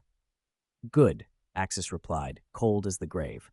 "Lorgar, you wretch, I will personally escort you back to Holy Terra. I will hand you over to the Emperor for judgment and public execution." To kill Lorgar outright would have been too merciful in Axis's view. To bring a traitor Primarch back to Holy Terra for trial, to parley in the Emperor's courts and execute him openly, would be a far more devastating blow. A moral victory that would rally the Imperium and make clear that treason would be answered by justice, not merely battlefield slaughter. It would also shred the morale of the rebellion. Lorgar thrashed, a broken, desperate thing. A trial on Holy Terra was a humiliation beyond death. He spat curses at Axis and struggled, but Khorne seized him by the neck and hauled him aboard the ship. The traitor force that had landed on Nuceria, and the strange chaos reinforcements from the future, had been crushed. Axis's Golden Legion suffered fewer than 100 losses. "My sons," Axis told them, "you have done well. Return to Nuceria. It is time to celebrate." They returned to the Golden Fortress, raised their banners, and shouted the names of Axis and of the Emperor. They celebrated their crushing of Lorgar's conspiracy and the destruction of the Chaos intruders. The victory feast was brief. Axis remained distant. He stood with Kasha in the fortress's interrogation chamber, staring at the bound Chaos Chosen. The man's limbs had been broken by Axis. He lay shackled in adamantium chain, too weak even to struggle. "It's incredible," Kasha said softly. You actually captured a Khorne from another parallel future. Axis's face did not change. We may learn something from him, he said. We will interrogate him. He stepped forward, slapped the Chaos Khorne across the face, and let the crack echo through the dark room. Now, Axis said, his voice low and hard as iron, let us speak. The Chaos Chosen raised his head. His bloodshot eyes burned with hatred, but beneath that glare lay raw fear and a flicker of something like longing. What do you want from me? He rasped. Chapter 254, Inquisition of Chaos. Khorne, Throne of the Corpses, Despair of the Future. Axis smiled, narrowed his eyes, and asked, How did you get to this age? Who sent you? Chaos Khorne grinned, baring a mouthful of sharp teeth as he looked at Axis with mockery. The great blood god sent me. He gave me the power to travel through time and space, to hunt down those blasphemers. And you, your blood will be offered to the blood god, your head to the brass throne. You're lying. Axis's voice was flat. He raised a hand, and an invisible force wrapped around Khorne's throat, lifting him clean off the ground. Khorne wouldn't casually grant mortals the power to travel time unless... Axis's gaze cut like a blade, unless someone steered you here. The four Chaos Gods do have influence across timelines. They are multiversal beings, present in every age. But if Khorne had truly been dispatched by the Blood God with a purpose, it made no sense for him to appear so blatantly and offer nothing but threats. It felt like an accident, no orders, no plan. Khorne's expression flickered between outrage and amusement. Ha! Kill me? How ridiculous! The great Blood God protects me. I will not die. No one in this universe can kill me. Khorne crowed. He was a Chaos Chosen, a favorite of the Chaos Gods, a step above ordinary champions and even higher than a Daemon Prince in some respects. Daemon Princes could be reborn through sacrifice. A Chosen carried a fragment of their soul with their patron. Even if his material body were destroyed, the Blood God could reclaim and reforge him. The Chaos Gods transcended time, space, and matter. Even if worlds differed, their worship remained the same. You really believe that? Kasha stepped forward, eyes flaring. I am the Emperor's daughter, Imperial Princess. Answer our questions truthfully, and perhaps your end will be swift. Otherwise, I can use my father's psychic power. You think I cannot kill you? Golden psychic light spilled from her. She carried the Emperor's power. For a Chaos Chosen, that light could rip apart the fragment of his soul still anchored in the material plane, devastate his body, and put him out of commission for millennia. Khorne's grin faltered as the holy radiance washed over him. The Blood God might reclaim a fragment, but a full annihilation of his material portion would be catastrophic. Even a favored Chosen could find recovery impossible. Khorne's eyes glittered with curiosity now. He was as interested in this alien timeline as he was in the cruelty it promised. The era before him looked like the Great Crusade, and he decided to parley. To be honest, I don't know how I ended up here. Do you believe me? He wasn't lying. He truly had no clear memory of being dispatched. Maybe the Blood God had sent him, maybe not. The Emperor's psychic aura here, however, was weaker than the one Khorne remembered. It lacked the full force of the living Emperor. That detail made him cautious. Which age are you from? The future? Axis pressed. Do you know how things turn out? How the great heresy ends? Khorne sneered. I am from 10,000 years in the future. I am a Chosen of the Chaos Gods. In my era, the 12th Legion has already fallen to chaos, freed from the false Emperor's control. We are Chaos Space Marines now, sworn to the Blood God. You're lying. Kasha slammed the butt of her power staff into the floor, golden sparks scattering. You're not Axis's gene seed scion. Your gene seed is wrong. Axis would never betray my father. The most obvious lack was the absence of the golden transformation Axis's descendants bore. I never said I was born of Axis's gene seed, Khorne replied. In the future I come from, you and Axis do not exist. Imperial Princess, Second Primarch, those names are unknown to me. Kasha's face went pale.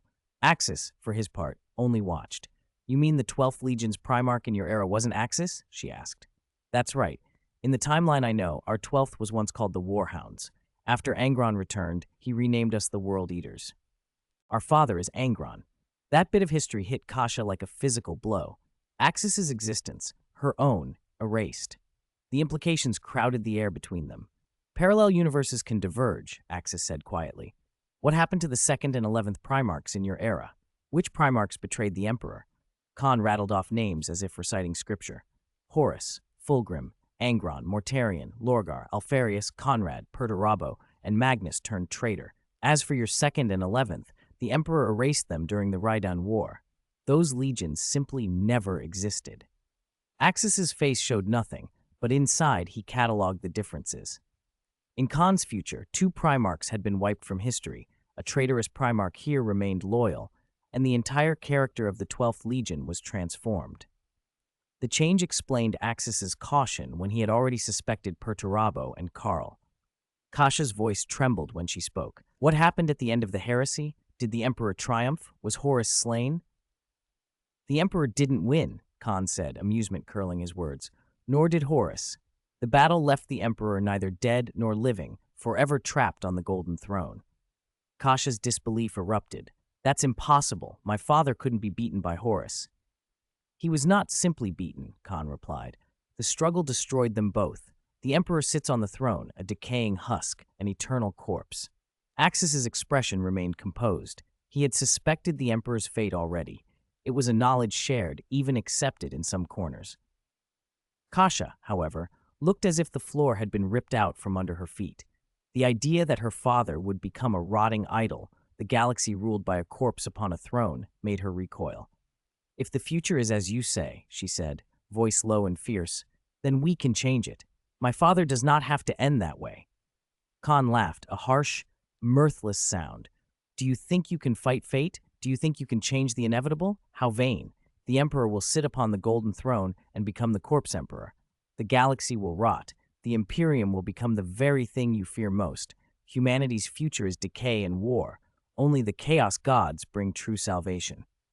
He had expected to see Axis collapse, to watch fury consume him. Instead, Axis gave no sign. Only Kasha reacted, fury and panic in equal measure. The vision Khorne painted was cataclysmic, her father, inert and worshipped, the Primarchs scattered or erased. Tell me then, she demanded, golden power humming around her, fingers digging into Khorne's throat. What became of the loyal Primarchs? Tell us everything. Khorne's grin widened to something ugly. As the new War Master said in my time, the age of the Primarchs is over. One by one they will leave the Imperium, abandon the Emperor, and what will remain is that rotting throne. The future is despair. The Imperium will collapse into the rot it was always hiding from.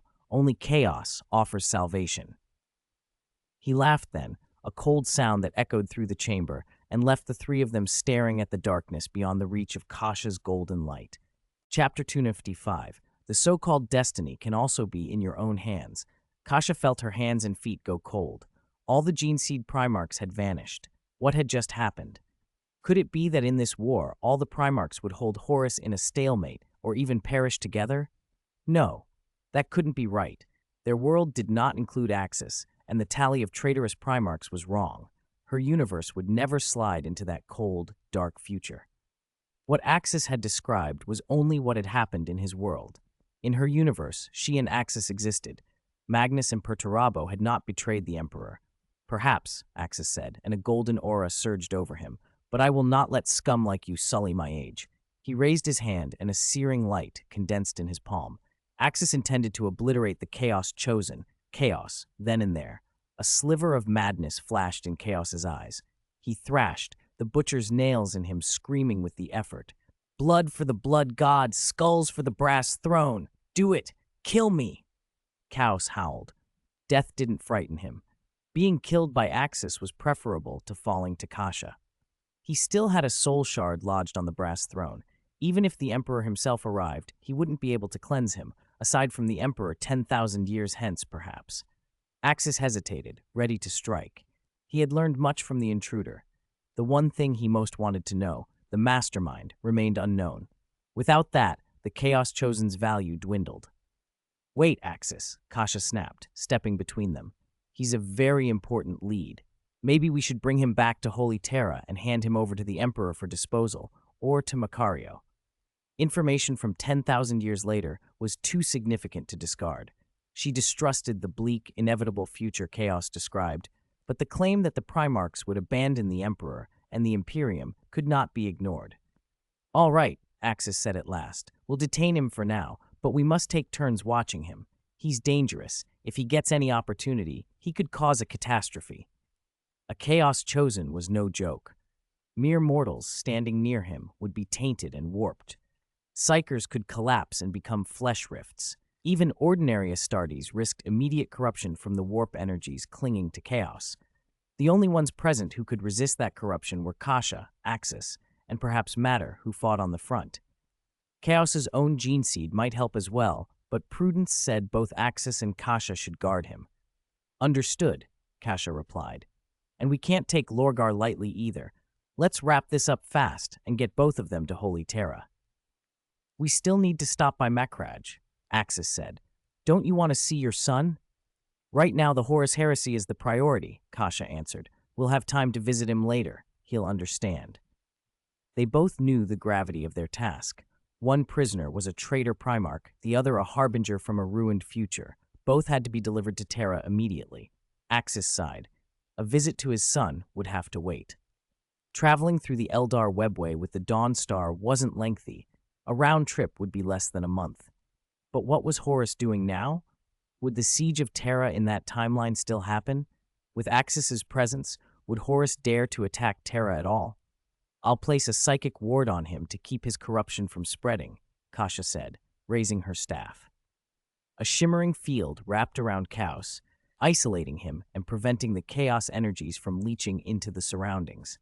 "You go rest, Kasha. I'll keep watch," Axis said. "I'm fine," she replied. "Don't you want to interrogate Lorgar yourself? Maybe pry something about Horus out of him?" "No," Axis said. "Interrogation isn't our duty. That's for Macario." He couldn't stand Lorgar's fanaticism. Facing him might make Axis lose control and do something worse. Kasha nodded and went to the adjacent chamber to rest. Axis settled into meditation. He needed to reach the Emperor, to tell him that a Chaos Chosen from another universe had appeared, and that the knowledge he'd brought could change everything. He sank his mind into the warp and quickly connected with the Emperor. Across the immaterial sea, two titanic minds glowed like twin lighthouses upon the golden throne. "Is that you, Axis? How goes the situation?" the Emperor asked. "All is proceeding. Lorgar is in custody. I intend to escort him to Holy Terra so he may face imperial judgment and public execution," Axis reported. "Good," Magnus interjected. "Axis's proposal is sound. This is an opportunity." Magnus and the Emperor were already burning psychic light to patch parts of the Imperium's communications and the webway. The news of 7 legions turning traitor had shattered Imperial morale. Executing a traitor Primarch now could shore that wavering loyalty. Axis pressed on. "There's something else. During our fight, a warp rift opened, and a group of uninvited guests arrived. They came from 10,000 years in the future." 10,000 years? The Emperor exclaimed that such anomalies were possible in the warp. Ships could be delivered ahead of schedule or belatedly by the currents of the Immaterium. "What did they bring?" he asked. "One of them is a Chaos Chosen," Axis said. "From him I learned some very specific, disturbing things. He said, 'In the end, you will sit upon the golden throne forever, trapped there, neither living nor dead, becoming a rotting husk.'" Axis laid out everything he had learned without holding back. Magnus went pale. "That can't be. Axis, are you certain? I would never betray the Emperor." "Calm yourself, Magnus." The Emperor spoke with the quiet authority of a ruler who had seen too much. "If my reading is right, Perturabo's fate mirrors yours. Horus may have intended to use you to bring down the webway, but Axis intervened." If Axis had not appeared, Magnus might have been fully deceived by chaos. With Magnus's might combined with the throne's power, the webway could have been corrupted and used to devastating effect. The structure was damaged, but Magnus's psychic power, combined with the Golden Throne, offered a path to repair it, though it would still trap him in some way. "Lord," Magnus stammered, "that's not the only issue. The point is, you will be condemned to the throne." "This is my destiny," the Emperor said warily. "No matter what, I will sit upon the Golden Throne. It is my fate." The Emperor's voice betrayed resignation. Everyone wanted to escape destiny, but some paths felt preordained. He had a growing, uneasy sense that it was not only the Chaos Gods who had sent chaos across realities, but something older and darker, the Dark King, insisting that events adhere to a script he authored. The Emperor felt like an actor on a stage he had not written. Stripped of the Dark King's power, he would be no more than a mortal. The Dark King needed him on the throne for reasons that reached beyond any of them. "I will bring Chaos and Lorgar to Holy Terra together," Axis said. "Thank you for your efforts, Axis," the Emperor replied. "One more thing," Axis offered. "Sometimes destiny isn't fixed. It can be held in one's own hands. Can fate be controlled by will alone?" The Lord of Mankind gave a bitter laugh. What a bold, proud claim. He didn't find it strange coming from Axis. Axis had been absent for 100 years, but time in the warp moved differently. In truth, Axis was not even 200 years old. He was still young. When he had been young, the Lord of Mankind had harbored those same impulses. Even when he was 20 or 30,000 years old, he had believed his destiny could be seized and bent to his will. In his youth, he had been full of vigor. He had defeated the Void Dragon, a fragment of a most terrible star god, and sealed it in the eternal night labyrinth on Mars. In humanity's golden age, he had joined the Golden Man, walked the warp, deceived the four Chaos gods, stolen forbidden technologies, gathered the components to create the gene seed Primarchs, and then turned on the Chaos gods. But reality had a cruel way of teaching lessons. Destiny did not always answer to will. Could an ordinary citizen of the Imperium truly command his fate? Even he, the Lord of Mankind, had been made into a pawn. The Dark King had been free to move in the shadows. Lately, that helplessness had weighed on him. The Dark King's plan was nearing completion.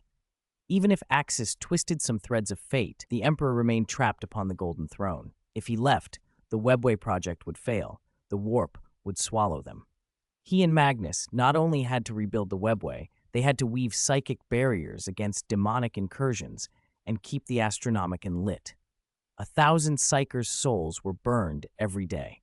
There was a mastermind behind it all. These Chaos Space Marines, invaders from a parallel universe, were likely a warning from the Dark King. He could stir himself at any time and reach across realities. A Chaos Space Marine arriving from a timeline 10,000 years past was not meant merely to deal with Axis. It was a message. "I understand, Axis. Thank you for the encouragement," the Lord of Mankind said with a smile, but his voice held sorrow. "Lord of Mankind, when my power is sufficient, I will beat the Dark King," Axis replied. "I will prove fate can be broken." Cyan never believed in fate. He hadn't believed it before, and he would not now. "You are confident," the Emperor said, "but to defeat the Dark King, you must rise to godlike power. Only an existence of that level can stand against the evils of the warp and challenge him." Axis was strong, but still far from that tier. Magnus, listening, tilted his head. If his apotheosis plan could be made real, he could help his father and give destiny a shove. "Father," Magnus interjected, "Axis and I have a secret. If it works, I can greatly increase my strength. I can help you, and if the other brothers use the method, they could gain immense power too. It would be good for the whole Imperium." "Magnus, what plan?" the Emperor asked. The bodies of the gene seed Primarchs had been engineered by him from his own blueprint and Erda's, combined with the most advanced human enhancements. They were, physically, the mightiest of men. "It's Axis's spirit tree fruit," Magnus said. "The fruit can increase the power of the gene seed Primarchs." "That only boosts vital energy," the Emperor shook his head. "It improves physical attributes, but it won't produce a qualitative change." "No," Magnus said. "That's not my aim. I intend apotheosis, using Axis's spirit tree fruit to strengthen my soul and at the same time improve my body, so soul and body are matched. Then, with Axis's key to bind them, I can complete a final mutation, a body and soul sufficient to rival a divine body." He laid out the plan in full. The Emperor listened, his expression hardening. The gene seed Primarchs were gods within the warp. He had forged them by fusing fragments of innumerable deific echoes born of humanity. They stood close to the Eldar gods in status. Yet, despite the most advanced treatments, their physical vessels lagged. Their souls, though divine in origin, were stitched together and not the same as true gods' essences. If Magnus's plan had even a high probability of success, however, the implications were enormous. If Magnus succeeded, the Emperor estimated he might reach a stature second only to the four Chaos gods, able to move between the real universe and the warp at will and exert power beyond ordinary warp entities. Typically, warp gods had to send avatars to meddle in the material realm. Even the Dark King had chosen specific bodies to walk reality. Magnus, as a true waking god, would change the balance. This idea is fantastical, but it could work, the Emperor said. How many spirit tree fruits do you need? 8, Magnus answered. 8 fruits, then the final, most crucial step. Axis using his key to bind and reinforce my body and soul so they fuse. 8 fruits meant 8 planets. The Imperium could afford them, 10 times that, or 100. The Emperor nodded. He would have Micardo, his chancellor, select 8 worlds, planets known to have broken to Horus and corrupt with chaos. They were already slated, should the war be lost, for exterminatus. Better to let Axis plant the mental tree there. No problem, Axis said. One planet can yield at least several hundred spirit tree fruits. If the planet's vitality is strong, the fruits are even better. Axis was interested. The apotheosis plan was an opportunity. Only Leman Russ, Sanguinius, and Lionel Johnson already met the necessary conditions. Others had eaten spirit tree fruits, but had not undergone the key strengthening to align body and soul, so they fell short. Axis's Kai would be required to finish the fusion. If the plan worked, Magnus's rise might spill divine power that could be shared. Then proceed, the Emperor said. If he had not been bound to the throne, if he had not seen the dark fates ahead, he would never have sanctioned this, to let his sons become something beyond human, to risk them turning fully godlike. But the years had taught him restraint. One must not place all hopes on one savior. He needed backups, 2, 3, 4 strands of defense. If Axis failed, what next? Magnus was insurance. Leman Russ, Lionel Johnson, and Sanguinius were others. If they reached apotheosis, the Imperium could have 4 gods to guard it. If push came to shove, he would dare even the destruction of his own soul to buy humanity a chance. And even if he failed, the Imperium would not be left defenseless. I'll begin planting the mental trees, Axis said. I'll take the 2 captives aboard my ship while I work. After planting, I'll return to Holy Terra to carry out Magnus's apotheosis. If Magnus succeeds, the other 3 gene seed Primarchs you've reinforced will join, the Emperor added. Rogel, Dorn, and Guilliman will be considered afterward. He intended to reassess the remaining Primarchs. He knew them. Chogoris was not especially fond of him. Had Horus never fallen, Chogoris might have sided with the traitors. Perturabo of the Iron Warriors and the second Primarch Karl also needed further scrutiny. Axis agreed. After they worked out a few details, the Emperor closed the transmission. He summoned Micardo and personally marked the 8 corrupted worlds for planting. Then he set the wheels in motion. Far away on Macragge, a different drama unfolded. Guilliman had received word of the Great Heresy and then lost all contact with Holy Terra. In the silence from Terra, he made the worst assumption. The Emperor was dead. Macragge might now be humanity's last ember. Axis's son and Sanguinius had brought their fleets as well. Guilliman proposed a desperate, radical step to establish a second empire of man. After much wrangling, he persuaded the others. But then a dispute broke out. Who would be leader? Who would wear the mantle of the Second Empire? With Macragge as the core, Guilliman, you want to become the new Lord of Mankind, don't you? Sanguinius asked.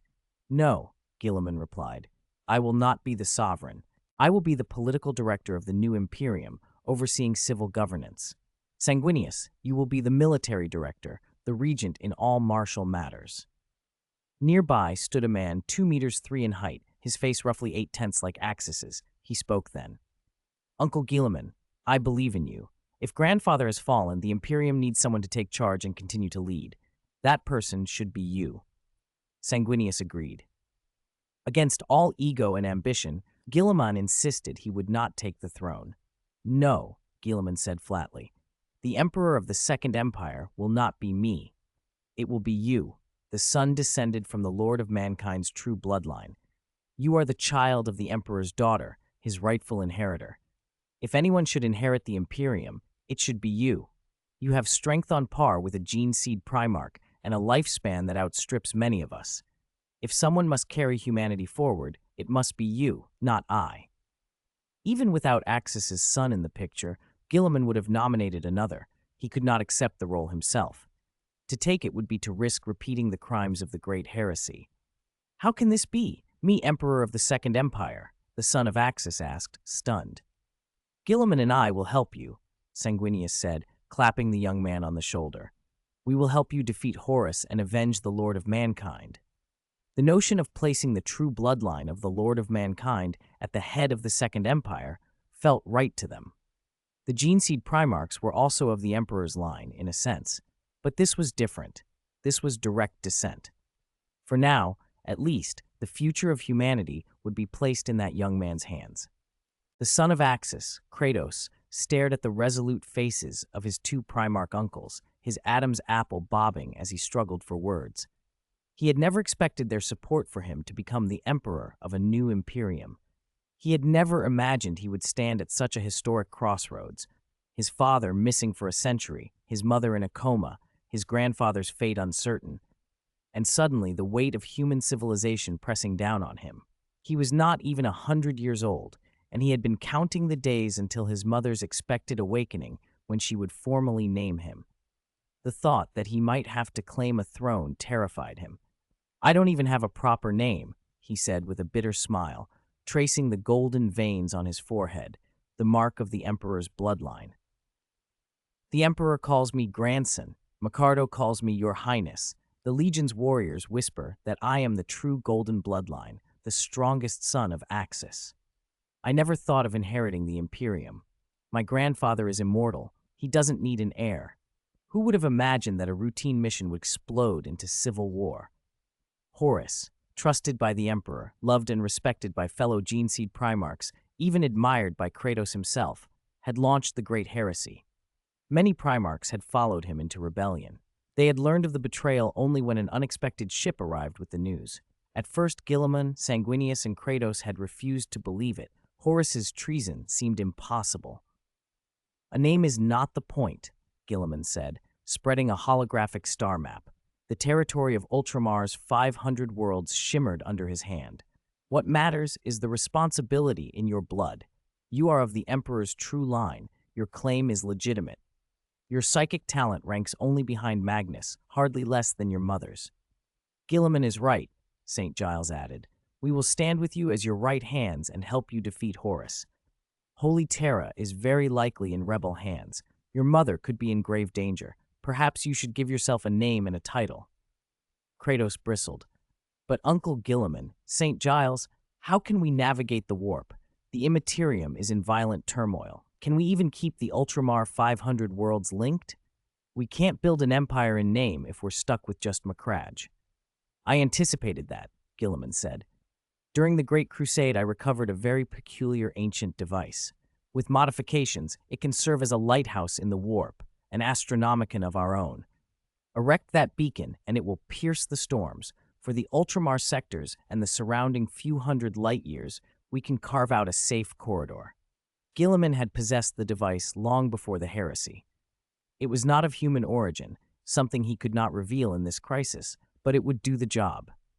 St. Giles understood at once why Gilliman pressed for a second Imperium. The combination of a beacon and the Emperor's bloodline would make such an empire legitimate.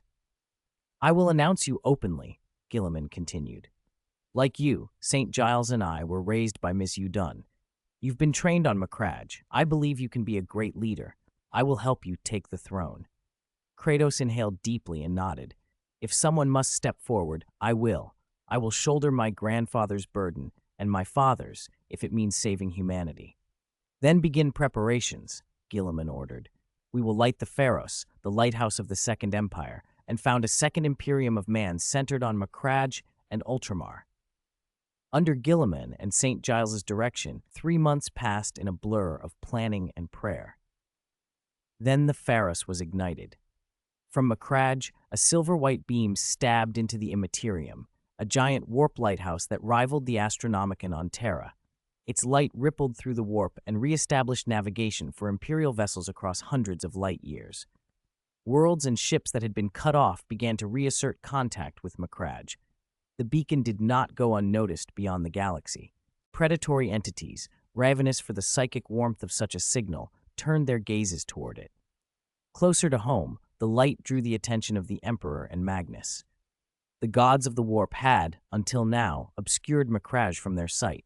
With the Pharos lit, its location could finally be fixed. The Emperor and Magnus wasted no time in broadcasting the discovery to Axis. At that moment, Axis had already spread spirit tree fruit cultivars across 4 planets. His flagship's hold carried 3,000 more. Kasha, at Axis's command, was using the new fruit to strengthen herself. The Emperor's voice reached them through the warp. Axis, Macragge has been found. A warp lighthouse burns there. Your Pharos, the Emperor said. Ordinary navigators might only perceive the Pharos for a few thousand light years, but powerful psychers, like the Emperor, Magnus, or Kasha, could sense it across tens of thousands. That's good, Axis replied. Macragge is within reach. I will come with Kasha. She can see the beacon clearly. The battleship Morning Star would have its moment at last. Axis would see his son. Kasha peered into the immaterium. The light is silver white, not the golden glow of Terra's Astronomicon. It's dimmer, but it's a true beacon. Go, the Emperor ordered. Do not linger. Fenris, Manus, Vulcan, and Corax have returned to Terra. Holy Terra's defenses need not worry you now. Bring back the remaining 3 legions. Horus would not have dared launch a decisive strike if Axis were present on Terra. With that assurance, Axis readied to depart. He took 2 prisoners aboard the Morning Star and set out for Macragge. The ship's complement swelled to 130,000 of Axis's gene seed progeny, with only a few thousand defenders left on his home world. Along the voyage, Axis had new recruits undergo the surgical grafts and implantation of the black carapace, reserves being turned into space marines. Kasha, thrilled, took up the navigator's post and guided the Morning Star toward the Pharos. Far across the warp, the White Scars, long wandering, also picked up the new lighthouse. Chagatai Khan felt the signal instantly. He knew it was the beacon Axis had promised. Khan, a subordinate, reported, "The warp light is brilliant. That must be the Pharos." "Order every fleet to warp at full speed toward that white light," Chagatai Khan said. "We must bring that beacon back to Terra." Combined with the Ultramaris Pharos, the White Scars would be a tremendous force. After so long lost in the warp, they at last had a way forward. The White Scars redirected and bore down on Macragge. Guilliman's proclamation followed the Pharos' ignition. He broadcast the truth of the Horus heresy across every channel available to Macragge and the neighboring imperial worlds. Horus had rebelled. Guilliman likewise announced the impending establishment of a second empire with Kratos as its figurehead. On the day the Second Empire was to be founded and Kratos was to be crowned, the warp itself convulsed. A colossal planet-looming battleship split the sky above Macragge. The Morning Star had arrived. Chapter 258, Thy Name is Kratos, the Unremembered Empire. When the Morning Star loomed over Macragge like a second moon and blotted out the sun, the planet's air defense alarm screamed to life. For a moment, no one knew whether the colossal warship was friend or foe. The great Aquila stamped across its hull, argued for the former, but the sheer size of the vessel gave everyone pause. Only 3 men wore truly grave faces: Guilliman, the son of Axis, and Sanguinius. The son of Axis's expression was the most complicated. He had a similar ship at his own command, but 1 class smaller. If this was the Morning Star, then only one person could have brought it here. This is the Morning Star? How could it be deployed? The son of Axis stammered, shock plain on his face. The Morning Star was his father's flagship. As the son of Axis, he had limited access to its resources. The ship that aided him had been a copy, useful but far inferior to the original. Its machine spirit and arcane systems were nothing compared to a vessel personally woken by Axis himself. If the real Morning Star had arrived, Axis himself had returned. Not even the Emperor commanded whatever allowed that ship to obey. Guilliman and Sanguinius exchanged a look. "Axis has returned," Guilliman said. We can finally get intelligence on Holy Terra, but what about our Second Empire?" Guilliman's tone was a mix of relief and irritation. The fact that Axis chose to appear the very day Guilliman announced the Second Empire's founding rankled him. Had he picked another hour, even another day, it would have been less humiliating. Still, a godlike Primarch arriving at your nation's birth could be interpreted in many ways. An Ultramarines captain approached with weapons at the ready. "Lord Regent, shall we open fire?" Guilliman waved him down. "Stand down. If that ship bears the Golden Legion's colors, it is not our enemy." Then he went to the comms chamber and opened a planetary channel. "Axis, are you there? Have you returned to the Imperium? They had never met in person. Their contacts had been sparse, sometimes through psychic echo. Axis's voice replied over the projection, measured and amused, a woman with golden hair, Kasha, standing at his side. My son is going to be emperor? Axis said. I had to come celebrate. Isn't that right, Guilliman? You have established the Second Empire? Let me see my son, Kasha added, excitement in her tone. Kratos tried to answer quickly, because this could get awkward fast. Father, mother, this is wonderful, but please understand, the Second Empire is not a betrayal. St. Giles, Sanguinius, and I are loyal to the Emperor. We established this state to guard humanity's last embers, not to usurp the throne. Axis interrupted, laughing at his son's flustered attempt to clarify. My son, I've even chosen your name, Kratos. He sounded pleased, as a father who could not help himself. Kratos offered a hesitant thanks and tried to move past the sentiment. Thank you, father. I'm honored. But now is not the time for names. The Second Empire is meant to preserve the Imperium's remnants. Axis's reply was unexpected and disarming. Don't worry, I know. The Emperor knows too. He does not blame you. What you did was to preserve mankind. The Second Empire can be dissolved if need be. The relief that washed through the gathered leaders was immediate. The worst suspicions, treachery and rebellion, began to evaporate. Guilliman's primary concern, which he could not keep out of his voice, came next. Axis, what of Father? What of Holy Terra? We won't discuss that over the comms, Axis said. Kasha and I will land and speak with you in person. With that, he cut the channel. He and Kasha boarded a compact landing craft and descended toward Makraj. Kasha was nervous and excited. This would be her first meeting with the son she had not raised. They touched down in the plaza where the coronation had been scheduled.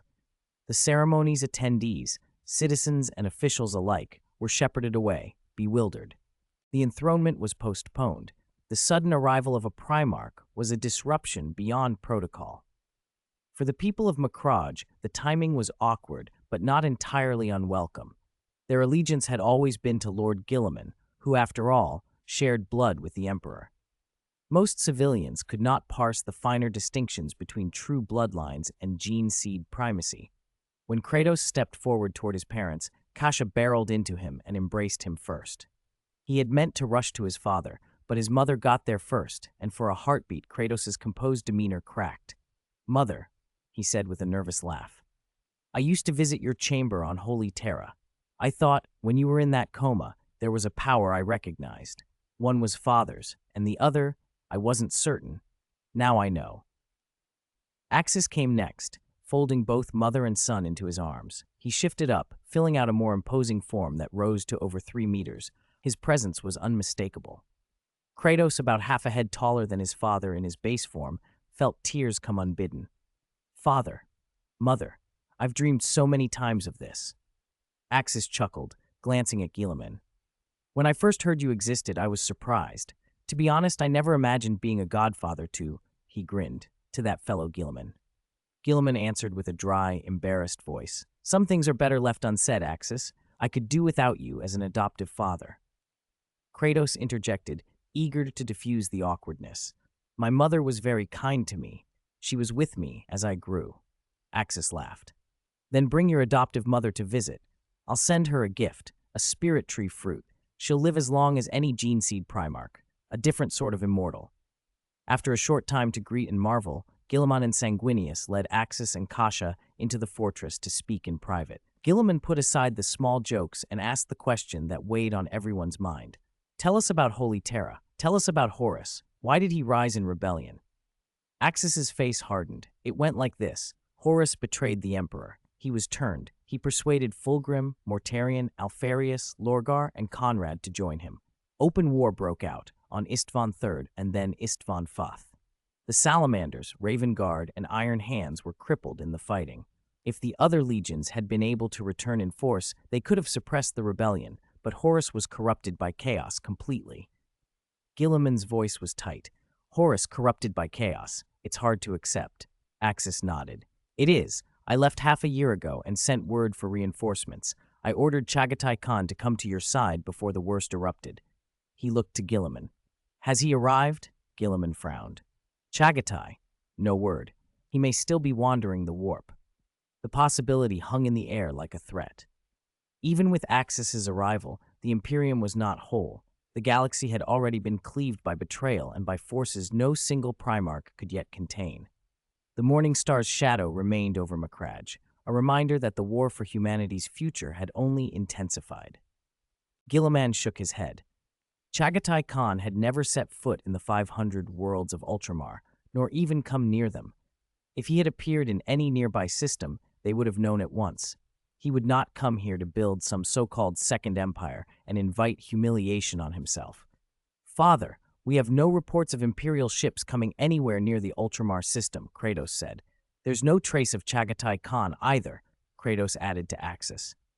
Sanguinius, standing nearby, nodded in agreement. Kasha, use your talents in the warp and try to find them. If you can locate them, draw them here. Axis turned to his wife. I understand. I'll try. Putting aside the joy of seeing her son, Kasha sat cross-legged and plunged her mind into the warp. She began to search for the White Scar's fleet under Chagatai Khan. While Kasha scoured the Immaterium, Axis spoke with Guilliman and Sanguinius. He laid out the current state of the Imperium, which Primarchs had rebelled, the bitter toll of Istvan III and Planet 5, where Loyalist forces had been devastated and 3 legions crippled. He told them how Lion L. Johnson, Leman Russ, the Iron Warriors, and the Sons of Tomorrow were still holding the front lines against the Raiden. That was a brutal war, Sanguinius said. I never expected Horus and Fulgrim to turn against the Emperor. Horus had been the Emperor's favorite, and Fulgrim second only to him. Fulgrim had even given his name to the Emperor's children. Only Kratos had recently risen to prominence and caught some of the Emperor's attention. But Horus remained War Master, and in practice had led the crusade once the Emperor returned to Terra. I will kill those traitors with my own hands, Kratos said. By the way, Axis, Guilliman asked, did you send Chagatai Khan to bring any of our legions back to Terra? No, I sent him to secure the newly established Pharos system here, a second beacon, similar to the Imperial Astronomicon. You have seen how savage the warp storms have become. The Emperor and Magnus must share the Golden Throne to maintain communications, and even then, it covers less than 1/10 of the Imperium. It barely supports transit and communications in a few regions. If the Pharos system can augment the Astronomicon, we might break through the warp storms and open a safer route for Imperial travel and communication. I understand, Guilliman said. I'll order the dismantling teams at once. The Pharos system's mechanisms and all data will be returned to Holy Terra. Warp travel and communication were perilous. Anything that improved the Astronomicon would be offered gladly. It was, Guilliman knew, all for the Imperium. Axis then turned the conversation. Guilliman, Sanguinius, what are your true feelings about the Emperor and the Imperium now? In the original history, Guilliman and Sanguinius had remained loyal. Sanguinius would even die at Horus's hand in the final battle. Axis, however, had long suspected he lived in a parallel timeline. A meeting with a figure from the original timeline had convinced him this was not the only possible future. He wanted to verify their loyalties. Axis, are you accusing us of betraying the Emperor? Guilliman asked sharply. I'll disband any Second Empire at once. I will go to Holy Terra personally to apologize. Whatever punishment the Emperor hands down, I will accept it. Trust in my loyalty. Axis, I will do the same, Sanguinius added gravely. I am loyal to the Emperor and to mankind. I would die for him. Axis nodded. There have been too many heresies. I must know the stance of each Primarch. I even had Kasha search the memories of every member of the Second Legion, the Sons of Tomorrow, and the Iron Warriors to gauge their loyalty. Father, Kratos offered, if necessary, every member of my Golden Legion and all the gene-seed offspring of my 2 uncles may submit to Mother's scrutiny. No need, Axis smiled at his son. I trust you 3. How could I not trust my own blood? And I have received future intelligence that confirms your loyalty. Future intelligence? Axis, have you seen visions in the warp? Sanguinius' face changed. He had seen a future in which he was slain by one of his most trusted brothers. I've seen visions in the warp, Axis admitted. For example, I once saw Perturabo betray the Emperor, but in reality the Iron Warriors stayed loyal. I also have a prisoner from the future. A prisoner from the future? Guilliman and Sanguinius asked at the same time. Axis nodded. A few months ago, Lorgar planned an attack on my territory while I was away, and Kratos' main force was absent. The Emperor learned of it, and I returned to Nuceria via an Eldar webway route, thwarting Lorgar's plot. In the course of that engagement, I captured a Chaos Space Marine from a desperate future 10,000 years hence, a Chaos god chosen named Chaos. The three were stunned. Kratos' face paled.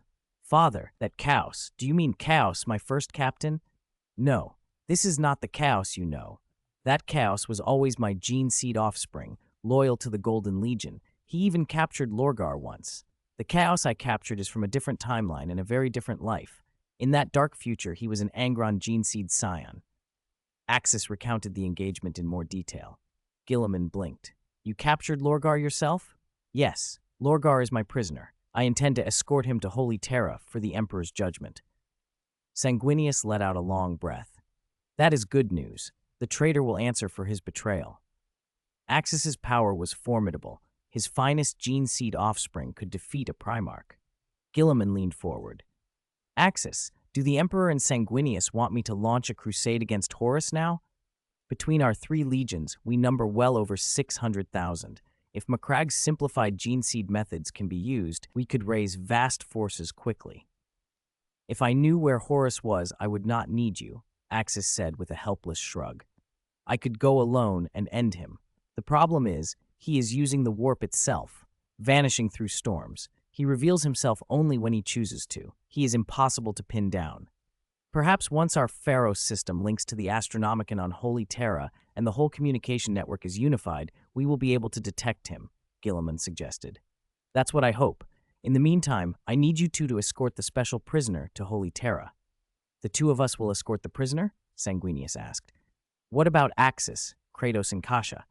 I have other obligations, Axis said. I must tend to the spirit trees. I still have 4 more worlds to visit. I can't return to Holy Terra for at least 2 to 3 months. Spirit trees? Sanguinius's eyes flicked to Axis. Does this mean the Emperor approved Magnus's plan? Kratos and Guilliman watched with interest. Yes, Axis confirmed. The Emperor has approved Magnus's plan. You, Sanguinius, are one of the candidates. The other 2 are Lionel Johnson and Leman Russ. Sanguinius looked astonished. I never thought the Emperor would agree to such a thing. If it's only Horus, Axis, perhaps I could defeat him now. You and Father wouldn't need to intervene. It's not that simple, Axis said. You cannot imagine the pressure the Emperor faces. Horus is backed by the Chaos 4 gods. Their power makes him far more dangerous than you think.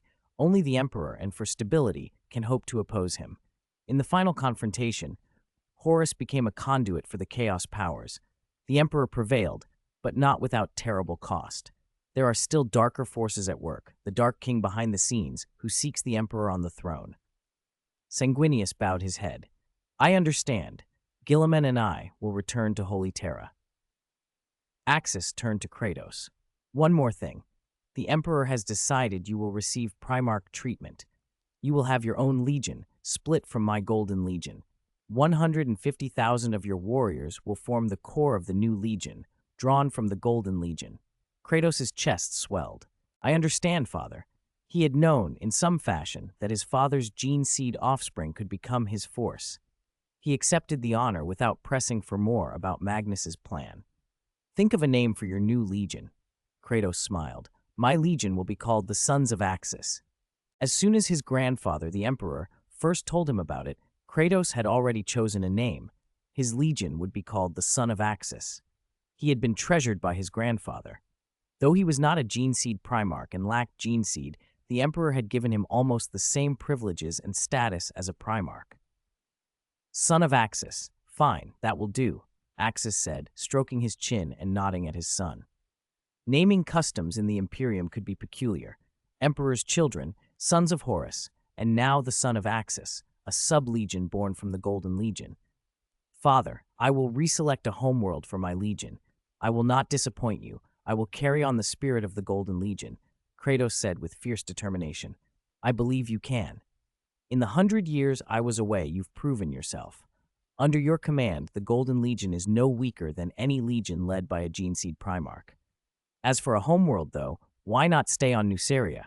Consider it a gift from your old man. I'll find another planet for my own homeworld. Axis sounded half joking, but half serious. Kratos bristled. Father, everything of the Golden Legion is on Nuceria. Nuceria is the core of the Golden Legion. Hundreds of surrounding Imperial worlds depend on it. I've already taken 150,000 legionnaires. That's the foundation of my legion. I cannot accept Nuceria again. I've already chosen my homeworld. Axis frowned. He'd hoped perhaps to claim Catacan for himself one day, but even after searching the Empire's archives during the late Crusade, he'd never found the so-called Catacan. He'd intended to keep looking after the heresy. But Guilliman intervened. Axis, Kratos is right, Guilliman said. A legion's homeworld is its emblem. Nuceria is the Golden Legion's home. You dote on your son, but you can't just gift away a legion's homeworld. Axis opened his mouth, then closed it. Nuceria had held the Golden Legion for over a century. It was a spiritual anchor, like Macrage to the Ultramarines. Even Sanguinius, who had been standing by, inclined his head in agreement. All right, then choose something else. Have you a suitable world in mind? Axis asked. I have. I discovered the system during the Great Crusade and have used it as a supply base. Its population has reached 8 billion. The system contains a forging world, an agricultural world, and several mining worlds nearby. The whole star system could serve as my legion's base, Kratos said. The Emperor had already dispatched logistics teams, and in recent decades the agricultural and mining worlds had been brought online. What's it called? Axis asked. I haven't given it an official name yet, Father. I believe you should be the one to name it, Kratos said. This was a day of rites. He would receive his true name from his father and his own legion. He wanted his father to bestow the name of the homeworld too. Axis pondered, then smiled. Vegeta. My homeland was called Vegeta. Let the world bear that name. Kratos accepted it instantly. Vegeta it shall be, Father. From this day the son of Axis Legion is established with Vegeta as its homeworld. The agricultural world will be Vegeta 2, the forging world Vegeta 3. As the father and son finalized the Legion's name and homeworld, Kasha, who had been meditating and peering into the warp, opened her eyes. Axis, I've found Chagatai Khan and his fleet, she said. Her eyes flashed gold. She had located the white scars. How far are they from Macrage? Can you guide them in? Axis asked. No problem. I'll guide them now. They must have seen the Pharos beacon and followed it. Otherwise, the white scars could have been lost in the warp for ages, Kasha replied. On Chagatai Khan's flagship, the Gloriana, Kasha's voice suddenly filled the ship. The navigator accompanying the Khan went pale, fearing some great chaos entity, but the golden warmth that accompanied the voice reassured him. This was an imperial guiding presence. Chogoris, do not resist. I am Kasha. I am guiding your fleet to Macrage, she said over the comms. Is that you, Sister Kasha? Understood. We will follow your guidance, Chagatai Khan answered. He did not know how long they'd been adrift in the warp. It felt humiliating that Sister Kasha and Axis had reached the Macrage system before him. Once Kasha fixed the fleet with a psychic navigation channel, the Khan's vessels made short work of the route and arrived at the target system in 3 days. During those 3 days, the Ultramarines worked to erase all traces of the Second Empire. They sealed data, quarantined records, and told ordinary citizens the disturbances were special exercises. With strict control by planetary governors across the Ultramar 500 worlds, the incident could be confined. Decades hence, it would be forgotten, and the Second Empire effectively expunged. The Pharos system itself was also dismantled. Axis and Kasha took the time to reunite properly with Kratos, catching up on the decades they had missed. It was a warm, long overdue family reunion. Kratos revealed how, as a child, he had believed Ms. Yudun to be his mother until the Emperor had revealed his true parentage on Holy Terra. Axis and Kasha thanked Ms. Yudun in person. Axis gifted her a phase-shifting teleport bracelet and 10 spirit tree fruits. By the time the white scars arrived, most traces of the Second Empire had been smoothed away. Chagatai Khan brought several of his gene-seed sons and disembarked on Macrage to meet Guilliman, Sanguinius, Axis, and the others. I never thought you'd get to Macrage before me, even though I left earlier, Chagatai said to Axis, a wry helplessness in his tone. Had he not sighted that strange light, the Astronomican-like beacon, he might still be searching the warp. Anything can happen in the warp, Axis replied. You might have arrived before me. The important thing is we're all safe. Warp travel is treacherous. The hyperspace engine and a wider adoption of faster travel will be needed. As for the webway, I'm not confident it will succeed. No idle talk, Chagatai said. Father ordered me to bring the Pharaoh system back into the Imperium. I will do it. You won't go alone, Axis said. Sanguinius and Guilliman will return to Holy Terra with you. You'll also escort 2 special prisoners. Who are they? Chagatai asked. One is Lorgar, whom I captured. The other is a Chaos Space Marine from 10,000 years in the future. The whole affair began when Axis began, then recounted the war that had occurred on his homeworld. Lorgar and a Chaos Marine from 10,000 years hence? Incredible. May I meet this future Chaos Space Marine? Chagatai asked. Of course, it will be a valuable opportunity for Guilliman and Sanguinius as well, Axis said. In the past days, the senior commanders had been preoccupied with erasing the Second Empire's footprints and had not yet had time to inspect the captives. Now, with reinforcements assembled and the road to Terra opening, they would finally have their chance.